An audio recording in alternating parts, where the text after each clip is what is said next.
अध्याय 1581। ये कैसा अजीब डोमेन है। अर्जुन ने अपनी सतर्कता बढ़ा दी। उसे डर था कि कहीं उसका सामना पहले वाले रेत राक्षस की तरह किसी तात्विक राक्षस से न हो जाए। वह पहले रेत के राक्षस को इसलिए हरा पाया था क्योंकि उसकी चेतना उतनी प्रबल नहीं थी। अगर अब बाहर कूदे हुए तात्विक राक्षस की चेतना रेत के राक्षस से ज्यादा प्रबल होती तो उससे निपटने का कोई रास्ता नहीं होता। अर्जुन ने अपना सिर थोड़ा झुकाया, ये सोचकर कि बाई हुआनई के बदमाशों का समूह अभी भी उसके पीछे छिपा हुआ है, दूर से उसका पीछा कर रहा है। अगर वह खजाना पाने के लिए अपनी जान जोखिम में डालता रहा तो शायद उसकी हालत पहले जैसी ही हो जाएगी। चाहे उसने कितना भी खजाना हासिल कर लिया हो, वे उसे छीन लेंगे। अरे यार, मैं कुछ नहीं ढूंढ रहा हूँ, चलो पहले घूम लेते हैं। अर्जुन ने खजाने की खोज के विचार को पूरी तरह से खारिज कर दिया और इस दर्पण पर्वत श्रृंखला को सीधे बाईपास करना चाहता था।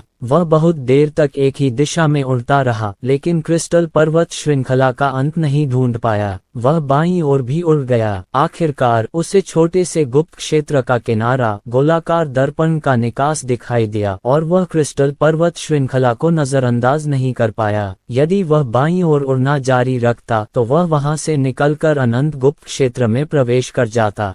अर्जुन का दिल धड़क उठा जब उसने मन ही मन सोचा, ये बाई हुआनई और अन्य लोगों से पीछा छुड़ाने का एक अच्छा अवसर है। बाहरी दुनिया में इस छोटे से गुप्त क्षेत्र का प्रदर्शन केवल 100,000 किलोमीटर व्यास वाला एक गोलाकार दर्पण है, लेकिन इसका आंतरिक भाग पहले की तुलना में कई 100 गुना बड़ा है। अगर मैं अभी लिटिल सीक्रेट क्षेत्र को छोड़ दूं, जाने के बाद कुछ देर के लिए उड़ जाऊं और किसी अन्य स्थान से वापस आ जाऊं, तो क्या मैं यहाँ नहीं रहूंगा? एक बार जब मैं लिटिल सीक्रेट क्षेत्र छोड़ दूंगा तो बाई हुआनई और अन्य लोग कट जाएंगे। यह एक अच्छा विचार है। सबसे जरूरी काम है इनसे छुटकारा पाना, वरना अगर ये हमें परेशान करते रहे तो यह अच्छा विचार नहीं होगा, सांप ने कहा। जब यह विचार आया तो अर्जुन अभी भी थोड़ा घबराया हुआ था। वह पहले ही छोटे से गुप्त क्षेत्र के किनारे पर पहुंच चुका था। क्या बाई हुआनई और बाकी लोगों को यह चिंता नहीं थी कि वह भाग जाएगा? लेकिन वास्तव में बाई हुआनई और अन्य लोग उसे रोकने में असमर्थ थे। अर्जुन ने ज्यादा नहीं सोचा और सीधे गोलाकार दर्पण से बाहर कूद गया। उसके सामने एक सफेद रोशनी चमक रही थी। फिर वह छोटे से गुप्त क्षेत्र से निकलकर बाहर अनंत गुप्त क्षेत्र में पहुंच गया। यह अभी भी एक हरा भरा जंगल था और यह ऐसा क्षेत्र था जहां अर्जुन पहले कभी नहीं गया था। वह दूर तक उड़ गया, फिर दूर से गोलाकार दर्पण को देखा और कहा, ये गोलाकार दर्पण केवल 1,00,000 किलोमीटर व्यास का है। यदि मैं इसे सीधे उत्तर में खोज लूं और उड़कर आ जाऊं, तो क्या मैं भी सीधे लिटिल मिस्ट्री क्षेत्र के उत्तर में प्रकट हो जाऊंगा? इससे मेरी यात्रा का बहुत समय बचता है। मुझे इस बारे में बहुत पहले ही सोच लेना चाहिए था। ऐसा कहने के बाद अर्जुन गोलाकार दर्पण के उत्तर में 50,000 ली उड़ गया और फिर उसमें छेद कर दिया। हालांकि अर्जुन की आंखों के सामने जो दृश्य था वह कुछ ऐसा था जिसकी उसने कभी उम्मीद नहीं की थी। अरे, यह अभी भी यहाँ क्यों है? अर्जुन ने आश्चर्य से अपने सामने के दृश्य को देखा। दरअसल यही उसके छोटे रहस्य क्षेत्र से जाने का मूल कारण था। उसके सामने अजीब क्रिस्टल पर्वत श्रृंखला थी। क्यों? अर्जुन समझ नहीं सका। वहां से निकलकर वह 50,000 किलोमीटर आगे बढ़ा और सीधे उत्तर दिशा से अंदर घुस गया। हालांकि अंदर पहुंचकर भी वह उसी जगह पर था जहां से निकला था। इसका कोई मतलब नहीं है। मैं तो साफ तौर पर बाहर चला गया था। बड़े सांप ने कहा, बाहर जाओ और फिर से देखो। अर्जुन छोटे से गुप्त क्षेत्र से बाहर कूद गया और बाहर अनंत गुप्त क्षेत्र में प्रवेश किया। हालांकि अब जो दृश्य उसने देखा उससे वह और भी अधिक उलझन में पड़ गया। वह जिस जगह दिखाई दिया वह गोलाकार दर्पण के ठीक उत्तर में था। ठीक यहीं से वह अंदर आया था।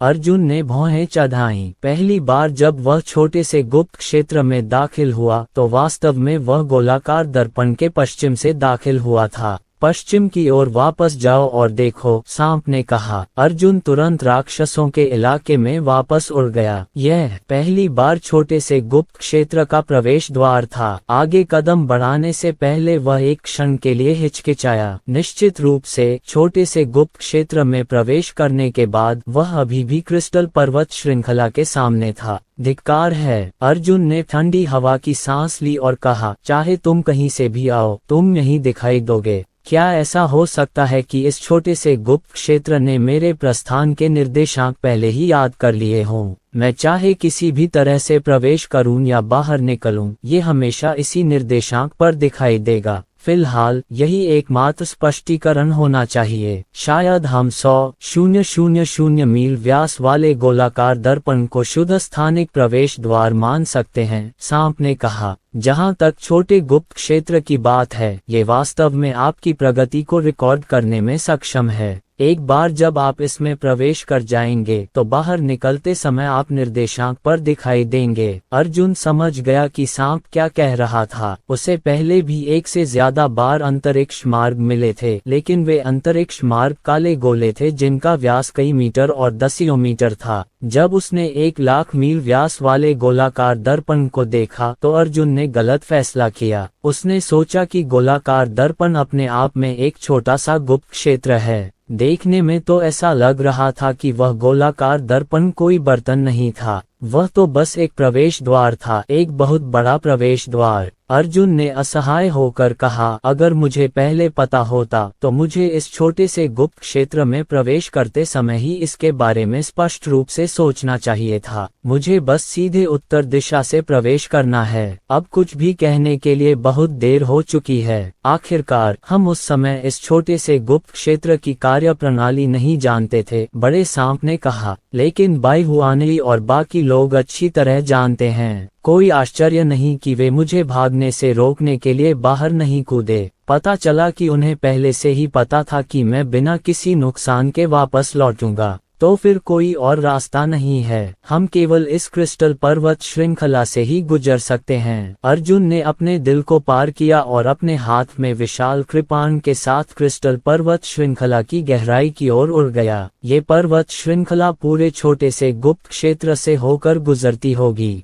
चाहे ये कहीं भी जाए, इससे बचने का कोई रास्ता नहीं है। सभी प्रकार की अप्रत्याशित परिस्थितियों से निपटने के लिए अर्जुन ने क्रिस्टल पर्वत श्रृंखला को भेदने से पहले ही सभी प्रकार की तैयारियां कर ली थीं। पहला लक्ष्य क्रिस्टल पर्वत श्रृंखला के युद्ध वातावरण का पता लगाना था। क्या ये स्पेक्युलर क्रिस्टल पर्याप्त मजबूत थे? क्या उनमें विस्फोटक गुण थे? और क्या उनमें अन्य छिपे हुए गुण थे जिनके बारे में उन्हें पता नहीं था? यदि कोई चीज पर्वत श्रृंखला से बाहर निकल आए और अचानक कोई अजीब घटना घट जाए, जैसे कि विस्फोट, जब वह उस चीज से लड़ रहा हो, तो वह पूरी तरह से मृत अवस्था में ही मर जाएगा। पहले इन सब बातों को स्पष्ट किया जाना आवश्यक है। अर्जुन का मुक्का का क्रिस्टल जमीन पर पड़ा। उसके मुक्के की ताकत काफी प्रभावशाली थी, लेकिन क्रिस्टल जमीन नहीं टूटी, उसमें एक भी दरार नहीं आई। बहुत मजबूत। अर्जुन ने चुपचाप सिर हिलाया। इन क्रिस्टलों की कठोरता अद्भुत थी। तो फिर वज्र ऊर्जा और दिव्य आभा का क्या? क्रिस्टल के साथ एक अप्रत्याशित प्रतिक्रिया होगी। अर्जुन ने जमीन पर एक ब्लेड लाइट को तोड़ने का प्रयास किया। चकाचौंध करने वाली कृपाण की रोशनी भिनभिनाती हुई ध्वनि के साथ जमीन पर गिरी, लेकिन अगले ही पल ये वास्तव में वापस परावर्तित हो गई। अर्जुन की प्रतिक्रिया आश्चर्यजनक रूप से तेज थी। वह अचानक पीछे झुक गया और उसकी कृपाण की रोशनी उसके चेहरे की ओर सीटी बजाती हुई निकली। उसने लगभग अपना सिर ही काट लिया। डर के मारे अर्जुन ने अपनी भावनाओं को शांत करने के लिए 3 गहरी सांसें लीं। इसके तुरंत बाद दूर से भिनभिनाने की आवाज आई। उसने अपना सिर उठाकर देखा और उस दृश्य ने उस पर गहरी छाप छोड़ी। अध्याय 1582। ब्लेड की रोशनी प्रकाश की किरण की तरह थी और क्रिस्टल पर्वत श्रृंखला दर्पण की तरह थी। अर्जुन की कृपाण की रोशनी जमीन की ओर बढ़ने के बाद जमीन से अपवर्तित हो गई और कृपाण की रोशनी उड़ते हुए जंगल में जा गिरी। पहाड़ से हुई टक्कर अपवर्तित हो गई। क्रिस्टल वृक्ष से हुई टक्कर भी अपवर्तित हो गई। सबसे चौंकाने वाली बात यह थी कि ब्लेड की रोशनी क्रिस्टल पर्वत श्रृंखला में लगातार दर्जनों बार अपवर्तित हुई थी, जिसमें से एक बार वह आकाश में फेंक दी गई थी। आसमान में बादल भी बहुभुज आकार के थे। एक बादल से टकराने के बाद कृपाण की रोशनी फिर से परावर्तित हो जाती थी। अपनी ओर आती हुई तलवार की तेज रोशनी को देखकर अर्जुन तेजी से 3 बार पीछे की ओर कूदा। फिर एक भिनभिनाहट की आवाज के साथ तलवार की रोशनी उस जगह पर पड़ी जहां अर्जुन पहले खड़ा था और वापस परावर्तित हो गई। इसके बाद ब्लेड की रोशनी जटिल पर्वत श्रृंखला में दूर तक उछलकर दृष्टि से ओझल हो गई। अर्जुन का दिल धड़क उठा। कृपाण की रोशनी असली रोशनी नहीं थी। अगर कृपाण की रोशनी को असली दर्पण में भी काट दिया जाए तो भी नतीजा सिर्फ दर्पण को 2 टुकड़ों में विभाजित करना होगा। इसके वापस परावर्तित होने का कोई कारण नहीं था। अगर एस्ट्रल क्यूई और बिजली की ऊर्जा दर्पण से परावर्तित हो सकती है तो एक मार्शल आर्टिस्ट को किस तरह के हथियार की जरूरत होगी? बस अपनी बाहों में एक बड़ा दर्पण थामे रहें। हालांकि इस विचित्र क्रिस्टल पर्वत श्रृंखला में कृपाण प्रकाश को प्रतिबिंबित करने की क्षमता थी। हम यहाँ किसी बाहरी बिजली का इस्तेमाल नहीं कर सकते। सांप ने अपनी आवाज धीमी की और भारी स्वर में कहा, वरना ये गलती से खुद को घायल कर सकता है। अंदर से कूदते हुए कृपाण प्रकाश से बचना आसान है, लेकिन यदि बहुत अधिक कृपाण प्रकाश हो तो ये बहुत परेशानी भरा हो सकता है। अर्जुन ने अपना सिर हिलाया और डरते हुए कहा, सौभाग्य से मैंने पहले ही कोशिश कर ली थी, अन्यथा मुझे बहुत बड़ा नुकसान हो जाता। चूंकि यही स्थिति है, मैं केवल अपने दांत पीसकर आगे बढ़ सकता हूँ। उसने अपना शरीर नीचे किया और पर्वत श्रृंखला की घाटी से होकर उड़ चला। सभी प्रकार की क्रिस्टल वस्तुओं में उसकी छाया प्रतिबिंबित होती थी, जिससे कभी कभी उसे ऐसा महसूस होता था मानो वह दर्पण की दुनिया में घूम रहा हो। उन्होंने ये भी देखने की कोशिश की थी कि क्या वे बाई हुआनजी और अन्य लोगों को दर्पण प्रतिबिंब के दृश्य क्षेत्र में देख सकते हैं। हालांकि नतीजा अच्छा नहीं निकला। दर्पण का प्रतिबिंब बहुत सीमित था और अर्जुन केवल उस छोटे से क्षेत्र को ही देख पा रहा था जहां वह था। अधिकांश समय चट्टानों और पेड़ों पर उनके प्रतिबिंब अव्यवस्थित और अनंत दिखते थे। अर्जुन 2 संगत दर्पणों के सामने खड़ा था और उसने स्वयं की अनंत संख्या देखी। दूसरे शब्दों में, वे केवल अधिक देख सकते थे, लेकिन वे दूर तक नहीं देख सकते थे। ऐसे खराब माहौल में अर्जुन ने बहुत देर तक उड़ान भरी थी, जिससे उसे एक तरह की दृश्य थकान महसूस हो रही थी। वह अपनी दिशा का अंदाजा भी नहीं लगा पा रहा था। एक प्रकार का चक्करदार घूमता हुआ दृश्य दर्द था। हालांकि थोड़ी देर उड़ने के बाद आध्यात्मिक ऊर्जा में एक स्पष्ट उतार चढ़ाव दिखाई दिया। इस उतार चढ़ाव को बड़े सांप द्वारा याद दिलाने की जरूरत नहीं थी और अर्जुन इसे स्वयं महसूस कर सकता था। कुछ आ रहा है। अर्जुन ने अपनी उड़ान की गति बढ़ा दी और हर समय सतर्क रहा। लगभग 3 सेकंड बाद क्रिस्टल जंगल में एक क्रिस्टल भेड़िया उसके ठीक सामने प्रकट हुआ। ये भी एक बहुभुज था, अनगिनत छोटे दर्पणों की एक मूर्ति की तरह। दिव्य मार्शल आर्ट का दूसरा स्तर मजबूत नहीं है। अर्जुन ने राहत की सांस ली। भेड़िया अर्जुन की ओर तेजी से दौड़ा और उस पर झपट्टा मारा। अर्जुन ने भेड़िए के काटने से आसानी से बचकर उसे 2 टुकड़ों में काट दिया। टूटे हुए क्रिस्टल के बड़े बड़े टुकड़े जमीन पर गिर पड़े। दोनों भेड़िए जमीन पर निश्चल पड़े रहे। पारे जैसा एक प्रकार का खून धीरे धीरे बह रहा था। अर्जुन ने सूंघ कर जाना कि पारे की अवस्था में रक्त जहरीला था। कम से कम ये कोई तात्विक प्राणी तो नहीं है, अर्जुन ने कहा। इससे पहले कि वह कुछ कर पाता, उसे लगा कि उसके साथ कुछ गड़बड़ है। वह अवचेतन रूप से पीछे मुड़ा और देखा कि उसके वस्त्र का पिछला हिस्सा कहीं से टूट गया था। टूटा हुआ झूला साफ सुथरे कट के साथ जमीन पर सपाट पड़ा था।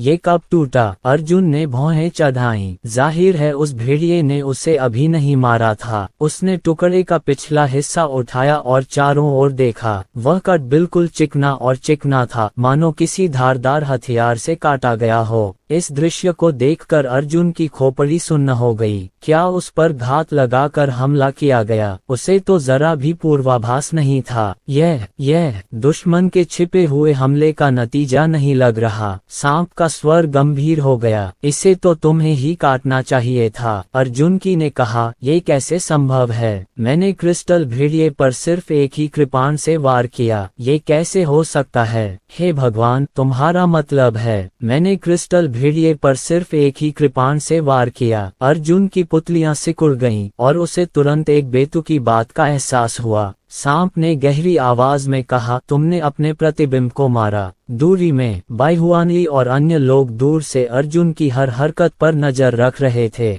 बाई वुचेन ने थूकते हुए कहा, ये बदमाश सचमुच लापरवाह है। मैं इसे लगभग मार ही डालने वाली थी और इसे इसका एहसास भी नहीं हुआ। अगर वह मर गया तो हमें ऐसा भाग्यशाली लड़का कहाँ मिलेगा। बाईहुआनली ने राहत की सांस ली और कहा, उसे समस्या का एहसास हो जाना चाहिए था। क्रिस्टल 1। अर्जुन चुपचाप क्रिस्टल भेड़िए की लाश के सामने चला गया और दर्पण पर अपना प्रतिबिंब दिखाया। उसने अपनी विशाल कृपाण से अपने प्रतिबिंब की उंगली को धीरे से सहलाया। निश्चित रूप से क्रिस्टल भेड़िए की लाश को चीर दिया गया था और उसके छोटे अंगूठे में भी स्पष्ट दर्द था। उसने हाथ उठाया तो देखा कि उसकी छोटी उंगली पर चाकू का घाव है, उसमें से खून बह रहा है। अर्जुन को लगा कि ये दृश्य वास्तव में एक कल्पना थी। सांप ने कहा, लगता है इस जगह को किसी कारण से गुप्त लोक कहा जाता है। यहाँ बहुत सी अज्ञात चीजें घटित होंगी। जैसे ही उसने यह बात कही, उसके सामने जंगल से एक और दिव्य मार्शल द्वितीय श्रेणी क्रिस्टल वुल्फ प्रकट हुआ। अर्जुन अपनी कृपाण के साथ चौकन्ना था, लेकिन क्रिस्टल भेड़िए के पीछे एक दूसरा, एक तीसरा और एक 10वां भेड़िया दिखाई दिया। कुल 33 क्रिस्टल भेड़ियों ने अर्जुन को घेर लिया। बहुत परेशानी वाली बात है, अर्जुन ने भौहें चढ़ाते हुए कहा। उनका साधना क्षेत्र अब मुख्य बिंदु नहीं है। मुख्य बिंदु यह है कि उन पर हमला करते समय उन्हें अपने प्रतिबिंब से बचना चाहिए। चलो नंगे हाथों से लड़ते हैं। गलती सहने की क्षमता थोड़ी ज्यादा है, यही एक तरीका है, सांप ने कहा। भेड़ियों का झुंड पहले ही भयंकर रूप से हमला कर चुका था। अर्जुन ने अपनी पीठ पर रखे विशाल कृपाण को संभाला। उसने अपनी शक्तिशाली शारीरिक तकनीक से तीनों भेड़ियों के काटने से बचने की कोशिश की और चौथे भेड़िए की गर्दन पकड़ ली। फिर उसने अपनी कमर घुमाई और क्रिस्टल भेड़िए को जमीन पर पटक दिया। उसी समय अर्जुन के कंधे से एक जबरदस्त टॉक आया। टॉक सीधे विपरीत दिशा में था, जिसने अर्जुन को आकाश में फेंक दिया। अच्छा नहीं, मैंने अपना प्रतिबिंब बिगाड़ दिया, अर्जुन ने कहा। अर्जुन के नीचे क्रिस्टल भेड़िए पहले ही ऊपर कूद चुके थे। इस कोण से अर्जुन जानता था कि उसका सही हमला तरीका नीचे भेड़ियों के झुंड पर अपनी उंगली की शक्ति से गोली चलाना था। यदि एक सितारा उंगली बल को एक पंखे में छिड़का जाए तो ये सभी क्रिस्टल भेड़ियों को भेद सकता है। हालांकि सच्चाई ये थी कि वह ऐसा नहीं कर सका, अन्यथा वह अपनी ही उंगली की शक्ति से मारा जाता। इससे कोई जानलेवा चोट तो नहीं लगेगी, लेकिन छोटी सी चोट भी उसे झेल नहीं पाएगी। इस छोटे से गुप्त लोक में चोटें ठीक नहीं हो पाएंगी। थोड़ा सा भी बहुत परेशानी पैदा कर देता है। अध्याय 1583। इससे पहले कि अर्जुन कोई समाधान सोच पाता, क्रिस्टल भेड़िए पहले ही उसके सामने झपट पड़े। अर्जुन सिर्फ हवा में पीछे हटकर खुद को नीचे गिरा सका। कंधे से टकराने से एक भेड़िया जमीन पर गिर पड़ा और उसके टुकड़े टुकड़े हो गए। हालांकि ये चार्जिंग टकराव अपरिहार्य था और इसका प्रभाव क्रिस्टल भेड़िए के शरीर पर पड़ा। अर्जुन ने महसूस किया कि समान मात्रा में शक्ति उसकी ओर दौड़ रही है। इस बार वह हवा में और ऊपर उछल गया और उसका पूरा कंधा दर्द करने लगा। बाकी भेड़िए तेजी से हवा में दौड़े और अर्जुन का पीछा करने लगे। अर्जुन की ताकत के कारण वे डरे नहीं। इन भेड़ियों से निपटने का कोई रास्ता अवश्य होगा, लेकिन इसके बारे में सोचने में समय लगता है। अर्जुन क्रिस्टल भेड़ियों से लड़ने के लिए केवल अपनी चौंकाने वाली युद्ध चेतना पर ही भरोसा कर सकता था। हर बार हमला करते समय उसे न केवल क्रिस्टल भेड़ियों की कमजोरी का ध्यान रखना पड़ता था, बल्कि यह भी देखना पड़ता था कि उसका प्रतिबिंब कहाँ है। क्योंकि प्रत्येक भेड़िए का विवरण अलग अलग था, उनके शरीर पर लगे दर्पण भी अलग अलग थे तथा वे सभी अलग अलग स्थितियों में थे। इसलिए एक भेड़िए की दर्पण संरचना का उपयोग अन्य भेड़ियों का आकलन करने के लिए नहीं किया जा सकता था। इसका एक ही रास्ता था, इसे तुरंत देखना और तुरंत निर्णय लेना। ये लड़ाई दर्दनाक और कष्टप्रद थी। अर्जुन को सभी क्रिस्टल भेड़ियों को खत्म करने में 10 मिनट से अधिक समय लगा। उसका शरीर थका नहीं था, लेकिन उसका दिल थका हुआ था। अर्जुन डूबते हुए अपने दुखते कंधों को सहला रहा था। जब उसने उन क्रिस्टल भेड़ियों को मारा था तो उसके कंधों पर 3 चोटें आई थीं। सौभाग्य से इससे कोई मांसपेशी नहीं टूटी, बस दर्द हुआ है, थोड़ी देर में ठीक हो जाएगा। अर्जुन ने उसकी गर्दन मरोड़ दी। जल्दी करो और इस जगह को पार करो। वह जमीन पर आगे की ओर उड़ता रहा और अगले 1.5 घंटे में उसका किसी दुश्मन से आमना सामना नहीं हुआ। दरअसल वह अभी भी आध्यात्मिक ऊर्जा की कुछ लहरें महसूस कर सकता था। हालांकि क्रिस्टल पर्वत श्रृंखला के राक्षस किसी उच्च लोक में नहीं थे, वे आमतौर पर दिव्य मार्शल आर्ट लोक के दूसरे या तीसरे स्तर पर थे। अर्जुन के उच्च साधना क्षेत्र के कारण वह पहले से ही उनके अस्तित्व को भांप सकता था और सही रास्ता बना सकता था। दूर आकाश में ये पहले ही धुंधले हल्के हरे रंग में बदल चुका था। अर्जुन ने राहत की सांस ली और कहा, मैं आखिरकार इस अजीब जगह से बाहर निकलने वाला हूँ। मैं यहाँ लड़ने से बहुत दुखी हूँ। ठीक इसी समय अचानक उसके सामने बाईं ओर कुछ हिलने लगा। पहले तो अर्जुन ने सोचा कि यह एक भ्रम है, इसलिए वह जल्दी से रुक गया और ध्यान से देखने लगा। परिणामस्वरूप एक विशालकाय मूर्ति अपने पैरों पर खड़ी हो गई, एक आंख वाला विशालकाय पर्वत।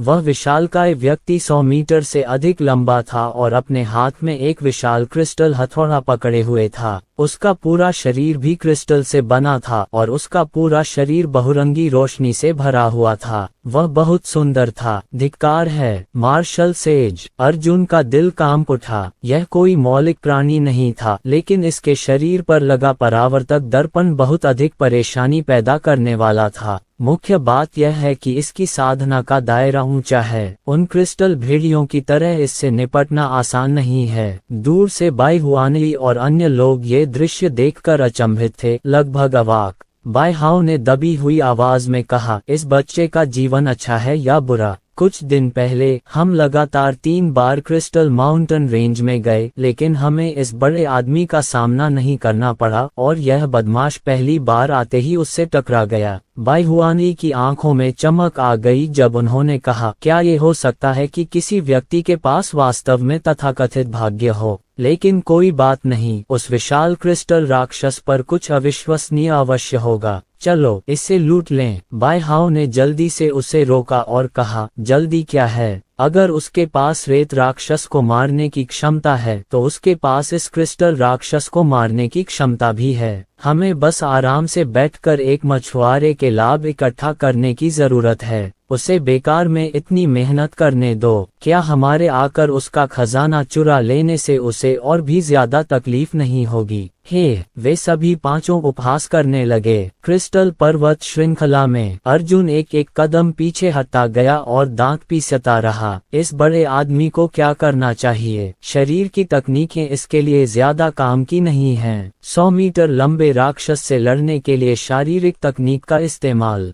इसका निश्चित रूप से कोई खास असर नहीं हुआ। अर्जुन के मुक्के और लात से वास्तव में नुकसान होगा, लेकिन अगर 2 लोगों का अनुपात कम कर दिया जाए तो नुकसान का अनुपात देखना आसान होगा। यह एक वयस्क व्यक्ति को पतली चांदी की सुई से छुरा घोंपने जैसा था। एक सुई वास्तव में चोट पहुंचा सकती है और मांस को छेद सकती है, लेकिन एक वयस्क को मारने में कितना समय लगेगा? ये क्षति बहुत कम होने का प्रभाव था। अगर यह कृपाण की रोशनी होती तो ज्यादा बेहतर होता। कृपाण का एक ही वार कम से कम क्रिस्टल राक्षस को भेद तो सकता था, लेकिन कृपाण प्रकाश स्पष्टतः बेकार था। विशालकाय क्रिस्टल राक्षस अर्जुन की ओर गड़गड़ाता हुआ आया। उसने बड़े बड़े कदम उठाए और अपनी छड़ी हवा में ऊंची उठाए। लगता है कि यह ज्यादा तेज नहीं चल रहा है। अर्जुन ने एक पल सोचा और कहा, उससे क्यों लड़ें? बस उसके चारों ओर घूम जाएं। ये सोचकर अर्जुन तुरंत आकाश में एक चाप में उड़ गया और राक्षस को बाईपास करने के लिए अपनी गति का उपयोग करने का प्रयास किया। किसी भी स्थिति में क्रिस्टल पर्वत श्रृंखला अब उनके सामने नहीं थी और उन्हें अब ये चिंता नहीं थी कि यदि वे तेज गति से उड़ेंगे तो वे गलती से किसी नए क्रिस्टल मॉन्स्टर से टकरा जाएंगे।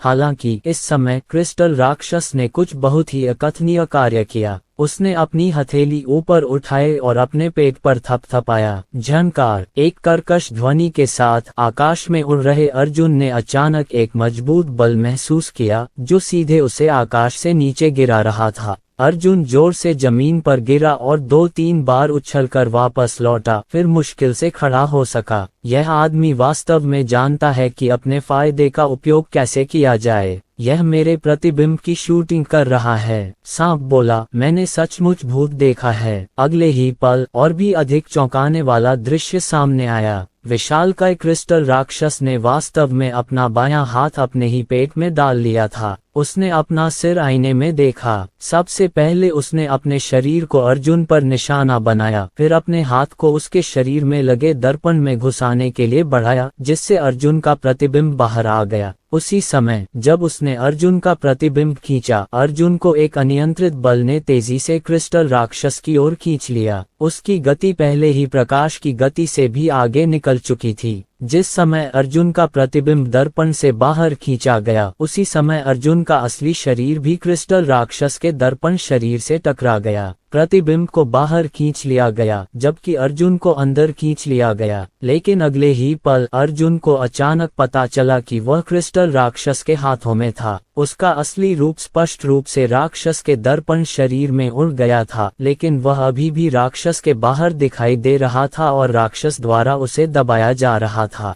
दर्पण छवि विनिमय। अर्जुन सदमे से पीला पड़ गया। वह राक्षस दर्पण छवि को बाहर निकाल सकता है और अर्जुन की दर्पण छवि और असली शरीर को सीधे स्थान बदलने दे सकता है। भाड़ में जाओ। अर्जुन के बैकहैंड पंच ने क्रिस्टल राक्षस की अंगुलियों पर प्रहार किया, जिससे उसकी एक उंगली फट गई। इस मौके के लिए उसने कोण को बहुत अच्छी तरह से समायोजित किया। चूंकि क्रिस्टल राक्षस बहुत बड़ा था, इसलिए उसके शरीर पर लगा दर्पण भी बड़ा था, जिससे उसका आकलन करना आसान हो गया। अर्जुन ने अपने प्रतिबिंब से बचते हुए क्रिस्टल राक्षस का हाथ खोला। फिर वह एक तेज प्रकाश पुंज में बदल गया और तेजी से उत्तर की ओर भाग गया। उसने तुरंत अपनी गति को प्रकाश की गति तक बढ़ा दिया और इस स्थान से भागने का प्रयास करने लगा। लेकिन तभी क्रिस्टल राक्षस ने अपना हाथ अर्जुन के भागने की दिशा की ओर इशारा किया और अपना हाथ उसके पेट में घुसा दिया। अध्याय 1584। उपप्रकाश की गति बहुत तेज थी और अर्जुन की भागने की गति भी बहुत तेज थी। हालांकि क्रिस्टल राक्षस को इस बात की परवाह नहीं थी कि अर्जुन का असली शरीर कितनी तेजी से भाग रहा है। उसने सीधे उसके शरीर से परावर्तित अर्जुन की छवि को पकड़ लिया। जैसे ही अर्जुन उड़ रहा था, उसने अचानक एक अतुलनीय आकर्षण महसूस किया, जो उसे प्रकाश की गति से भी तेज गति से पीछे की ओर खींच रहा था। राक्षस को अर्जुन के प्रेत को उसके दर्पण से बाहर खींचने में 1 सेकंड के 100वें हिस्से से भी कम समय लगा। 1 सेकंड के 100वें हिस्से से भी कम समय में अर्जुन को वापस दर्पण में खींच लिया गया। ये निश्चित रूप से एक अति उज्ज्वल आंदोलन था। किसी व्यक्ति की आंखों में दुनिया दिखाई देने का कारण प्रकाश का प्रकीर्णन है। जब अर्जुन को सुपर लाइट की गति से वापस खींचा गया, तो वह पहले ही प्रकाश की गति को पार कर चुका था। उस क्षण पूरी दुनिया उसकी नजरों से ओझल हो चुकी थी। वह प्रकाश की गति से भी आगे निकल गया था, इसलिए वह किसी ऐसी वस्तु का प्रतिबिंब नहीं देख पा रहा था जिसकी गति प्रकाश की गति तक सीमित थी। नतीजतन उसकी दृष्टि धुंधली हो गई और वह कुछ भी देख नहीं पा रहा था, केवल महसूस कर पा रहा था। हालांकि जब उसने प्रतिक्रिया की, तो वह पहले से ही राक्षस के हाथों में था। ये कैसी भूतिया क्षमता है? अर्जुन ने उस विशालकाय एक आंख वाले क्रिस्टल राक्षस को आश्चर्य से देखा। वह सचमुच समझ नहीं पा रहा था कि उसका सामना किससे हुआ है। क्या इस प्रकार की स्थिति पर अभी भी ग्रैंड लॉस के अंतर्गत विचार किया जाता था? सांप ने कहा, ये सामान्य बुद्धि से परे नहीं है। दर्पण प्रकाश को परावर्तित करता है और प्रतिबिंब उत्पन्न करता है। वास्तव में ये भी प्रकाश के नियमों में से एक है। हालांकि ऐसे मार्शल कलाकार बहुत कम हैं जिनके पास प्रकाश शिराओं की प्रतिभा है, इसलिए प्रकाश के नियमों के बारे में हमारी समझ बहुत एकतरफा है। राक्षस समूह पहले से ही अर्जुन को बुरी तरह से जकड़ रहा था, उसे कुचलने की कोशिश कर रहा था। हालांकि यह मार्शल सेंट क्षेत्र के पहले स्तर पर ही था और यह एक क्रूर जानवर नहीं था। अर्जुन ने राहत की सांस ली। इस क्रिस्टल राक्षस की क्षमता वाकई असाधारण थी, इसमें कोई शक नहीं, लेकिन उसकी क्षमता चाहे कितनी भी उत्कृष्ट क्यों न हो, दूसरों को नुकसान पहुंचाने के लिए उसे अपनी ताकत पर ही निर्भर रहना पड़ता था। ये दुश्मन पर हमला करने के लिए दूरी की अनदेखी कर सकता था, लेकिन यदि यह पर्याप्त मजबूत नहीं था तो हमले का अर्जुन पर घातक प्रभाव नहीं होगा। काश जियाओ जून यहाँ होता, अर्जुन ने अफसोस से कहा। जियाओ जून ही एकमात्र लाइट पल्स मार्शल आर्टिस्ट है जिसे मैंने कभी देखा है। शायद वह इस क्रिस्टल मॉन्स्टर से कुछ समझ सके। सर्प ने कहा, ये छोटा सा गुप्त क्षेत्र अनगिनत वर्षों से अस्तित्व में है और पिछले कुछ हजार वर्षों में मानव मार्शल कलाकारों ने अनगिनत बार इस स्थान में प्रवेश किया है, लेकिन ये राक्षस अभी भी जीवित है, जिसका अर्थ है कि बहुत अधिक लोगों ने इसका सामना नहीं किया है और जिन्होंने इसका सामना किया है उनके पास इसे नष्ट करने की क्षमता नहीं है। यह एक अच्छा अवसर है, अगर हम इसे मार डालें तो हमें कुछ खजाने मिल सकते हैं। अर्जुन ने राक्षस की चुभन तो सहन कर ली, लेकिन वह रेत के राक्षस के भयानक दबाव जितना शक्तिशाली नहीं था। उसकी विनाशकारी शक्ति बहुत भयानक थी और अर्जुन को कोई नुकसान नहीं पहुंचा। मैंने इससे निपटने का तरीका सोच लिया है, अर्जुन ने कहा। चूंकि इसका प्रकाश के नियमों पर इतना अच्छा नियंत्रण है, इसलिए मैं इसे अपने नियम खोने का दर्द सहने दूंगा। इसके साथ ही अर्जुन ने क्रिस्टल राक्षस के शरीर पर निशाना साधा और एक विनाशकारी ढाल छोड़ी।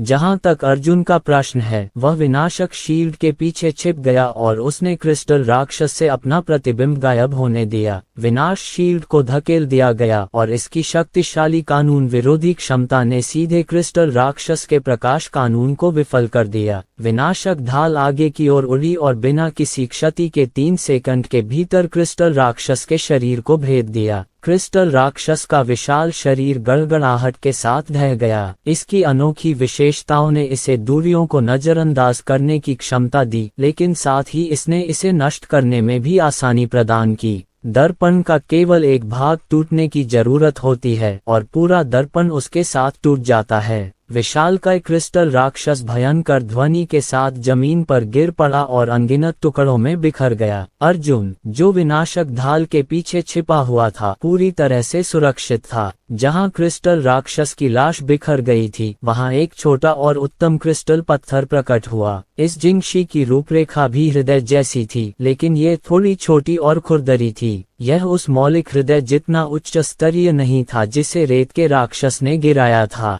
एलिमेंटल हॉर्ट, ये क्रिस्टल राक्षस अभी तक पूरी तरह से एलिमेंटियम प्राणी में परिवर्तित नहीं हुआ है, लेकिन इसने पहले ही एक एलिमेंटियम हॉर्ट को जन्म दे दिया है। सर्प ने कहा, इसे जियाओ जून के पास वापस लाओ, ये बहुत अच्छा होना चाहिए। अर्जुन ने एलिमेंटल हॉर्ट को अपने हाथ में पकड़ लिया। उसी समय आकाश से 5 छायाएं उतरी। बाईहुआनी ने अर्जुन की ओर मुस्कुराते हुए कहा, क्या तुम्हें मुझसे कुछ और कहने की जरूरत है? तुम्हें पता होना चाहिए कि क्या करना है। अर्जुन ने प्रकाश तत्व हृदय को थाम लिया और आंखें सिकोड़ लीं। तुम्हें सचमुच परिणामों की जरा भी परवाह नहीं है। हा, बार बार मेरे हाथ से खजाना छीनने का अंत अच्छा नहीं होता। बाईहुआनी मुस्कुराए और बोली, क्या ऐसा है? तुमने मुझे सचमुच मौत के घाट उतार दिया। अगर तुम में क्षमता है तो मुझे क्यों नहीं मारते? बाईहाओ, बाईवुचेन और अन्य लोगों ने पहले ही अर्जुन के चारों कोनों को घेर लिया था।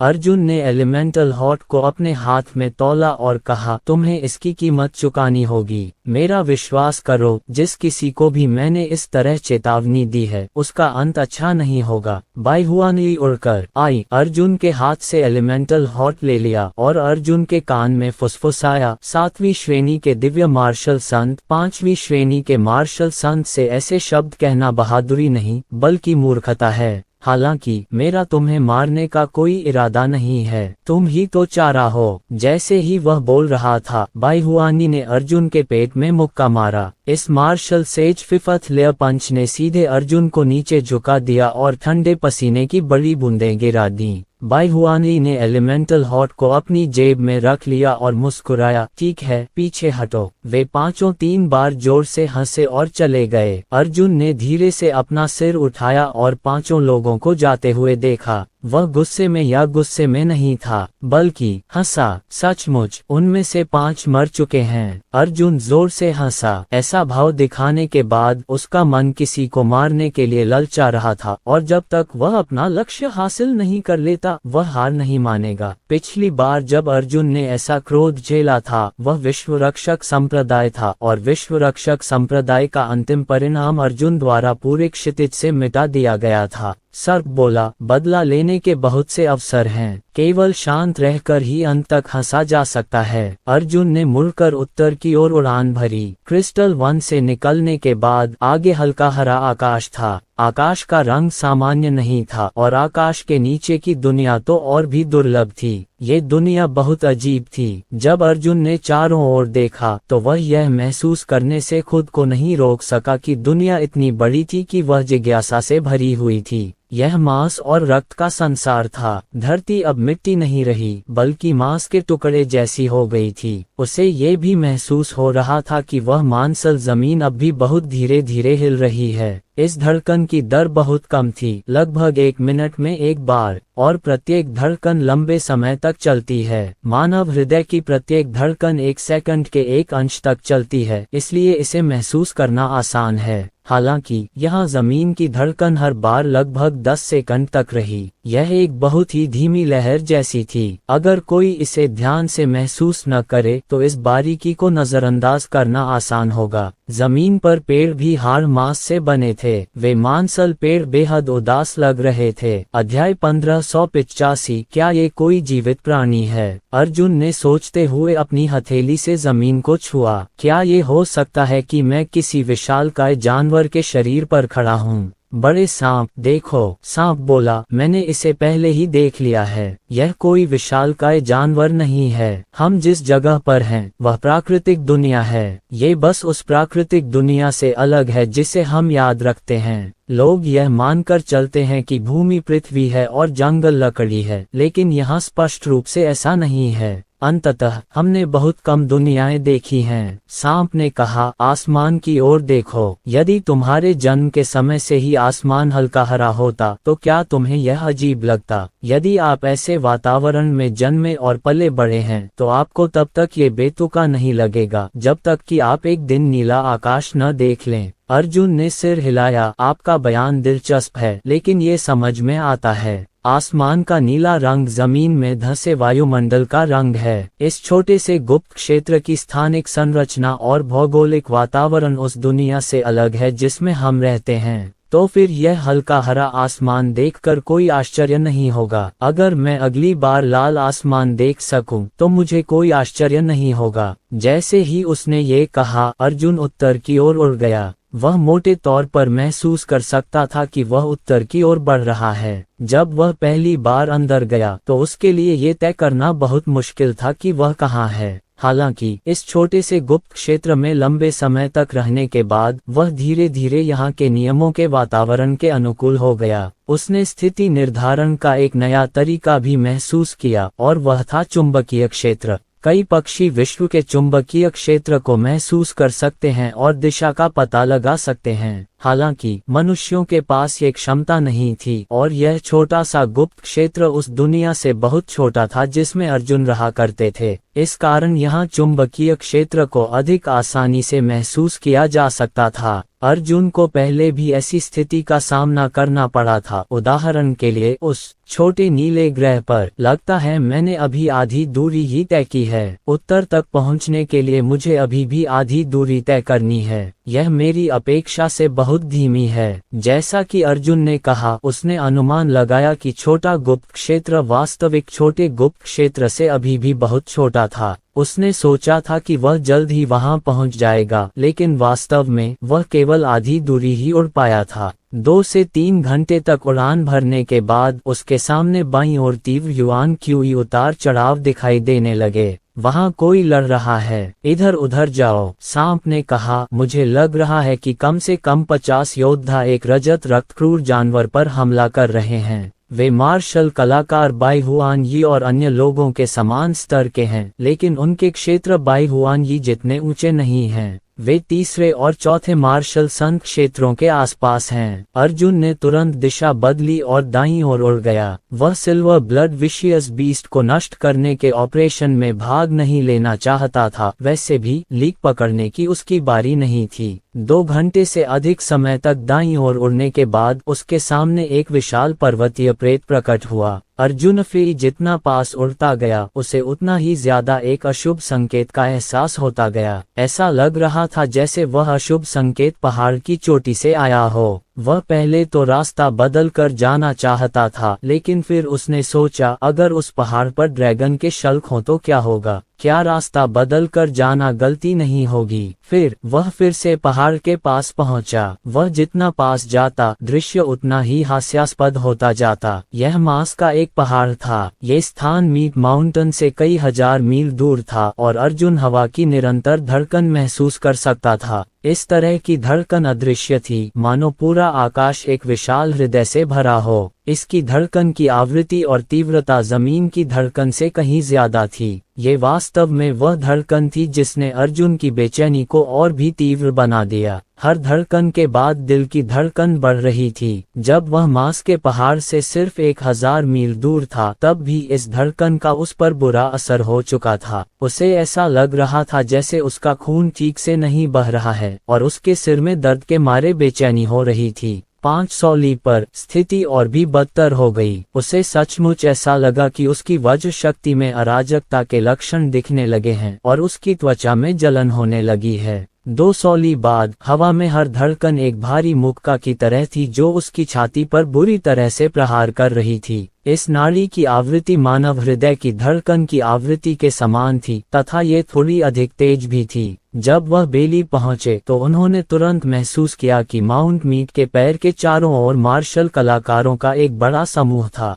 इस समय हवा में उतार चढ़ाव के कारण अर्जुन को पहले से ही एक स्पष्ट खतरा महसूस हो रहा था। लगातार धड़कन ने उसे जकड़ लिया, जिससे उसे ऐसा महसूस हुआ जैसे किसी मार्शल कलाकार ने उसे जोर से लात मारी हो। ये जगह क्या है? अर्जुन ने भौहें चढ़ाई और जाने के लिए तैयार हो गया। पहाड़ की तलहटी में बहुत सारे मार्शल कलाकार थे। मार्स के पहाड़ में चाहे जो भी हो, उसके लिए अतीत में कोई भी लाभ प्राप्त करना असंभव था। जैसे ही वह मुड़ने वाला था, अचानक उसके पीछे 5 तेज रोशनियां प्रकट हुईं। सफेद अंगूठी तेजी से आए और अर्जुन का कॉलर पकड़ लिया और चिल्लाया, भागने के बारे में सोचना भी मत। बोलते समय वह मीट माउंटेन को भी देख रही थी और उसका चेहरा थोड़ा पीला पड़ गया था, मानो नाड़ी का प्रभाव और भी तीव्र हो गया हो। वह क्या है? बाई वुचेन ने अपनी पीठ पर लोहे की तलवार लाद रखी थी और भौहें चढ़ाते हुए कहा, हम 7 दिन पहले इस जगह से गुजरे थे, लेकिन हमें उस मार्स के पहाड़ का अस्तित्व नहीं मिला, न ही हमने हवा में झटके महसूस किए। बाई हुआनी के चेहरे पर गंभीरता थी जब उसने कहा, मुझे डर है कि कुछ अशुभ होने वाला है। गिल्ड के कई विशेषज्ञ वहाँ हैं, चलो वहाँ जाकर देखते हैं। इस बच्चे के बारे में क्या? बाई हाओ ने अर्जुन की ओर इशारा किया। बाई हुआनी ने कहा, पहले इसे अपने साथ ले जाओ। चलो। 5 लोगों का समूह तेजी से आगे बढ़ा और माउंट मीट की तलहटी में पहुंच गया। निश्चित रूप से लगभग 600 से 700 मार्शल सेंट क्षेत्र के मार्शल कलाकार पहाड़ की तलहटी में खड़े थे। ये लोग या तो बैठे थे या खड़े थे और वे सभी और भी अधिक चौंकाने वाली तरंगों का प्रतिरोध करने के लिए अपनी अपनी साधना तकनीकें प्रसारित कर रहे थे। यहाँ तक कि कुछ मार्शल सेंट प्रथम चरण के मार्शल कलाकार भी थे जिनके छिद्रों से खून बह रहा था, लेकिन वे फिर भी डटे रहे। अर्जुन स्पष्ट रूप से देख सकता था कि नाड़ी मार्स पर्वत के तल पर स्थित एक गुफा से प्रेषित हो रही थी। जब वे पहाड़ की तलहटी में पहुंचे तो स्पंदन का प्रभाव अविश्वसनीय रूप से प्रबल था। जैसे ही बाई हुआनी जमीन पर उतरा, उसका चेहरा पीला पड़ गया और उसने मुंह में खून थूक दिया। बाई हाओ, बाई वुचेन और बाकी लोगों की हालत तो और भी खराब थी। वे स्पंदन के प्रभाव से सीधे पीछे की ओर उड़ गए। वे जमीन पर बहुत दूर जा गिरे और फिर एक और स्पंदन का झटका उन पर लगा, जिससे वे फिर से रूपांतरित हो गए। अपने हृदय की मेरिडियंस की रक्षा करो। बाई हुआन ने एक हाथ से दबाव डाला, उसकी क्यूई उसके आध्यात्मिक सागर में डूब गई।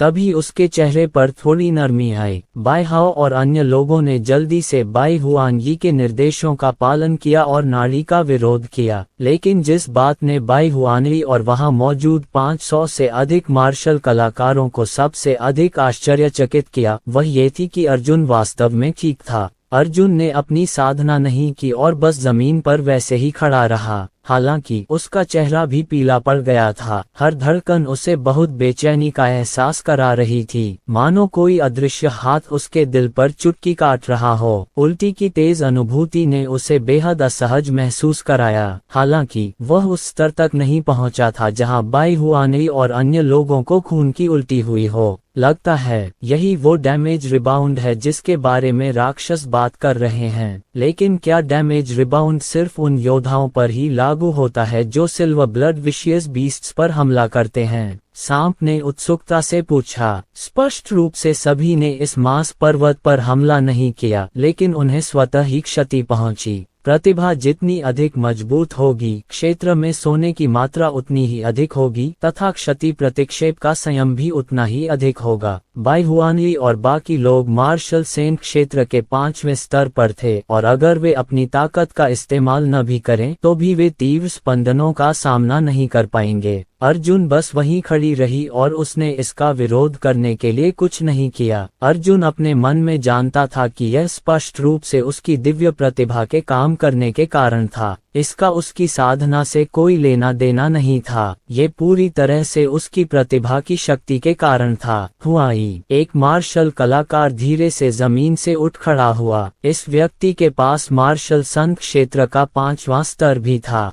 वह एक मानक सुंदर पुरुष था। उसके पहनावे को देखते हुए वह bai वंश का एक स्वर्ग क्षेत्र विशेषज्ञ भी होना चाहिए। जब वह खड़े होकर बोलते थे तब भी वे लगातार अपनी साधना तकनीक का प्रचार कर रहे थे। bai हुआनली ने सिर हिलाया और कहा, bai जियाओ, तुम लोग भी यहाँ हो। bai शियाओ ने सिर हिलाया। जैसे ही वह बोलने वाला था, अचानक उसकी नजर अर्जुन पर पड़ी और उसने चौंक कर पूछा, क्या यह अर्जुन नहीं है? अध्याय 1586। अर्जुन। भीड़ तुरंत बेचैन हो गई। 500-600 लोगों में से कम 10वां हिस्सा bai कबीले के स्वर्गलोक के विशेषज्ञ थे। bai कबीला अर्जुन शब्द के प्रति बहुत संवेदनशील था। भले ही उसने इसे अपनी आंखों से नहीं देखा था, फिर भी उसने इसके बारे में कैसे नहीं सुना होगा। सच में, bai हुआनली ने अर्जुन की बांह पकड़ ली जैसे उसे डर था कि अर्जुन अचानक भाग जाएगा। उसने bai जियाओ को घूरते हुए कहा, तुम गलत तो नहीं हो? इस बच्चे का नाम वास्तव में उस पूर्वज ने रखा था जिसे मारा जाना था, यानी अर्जुन।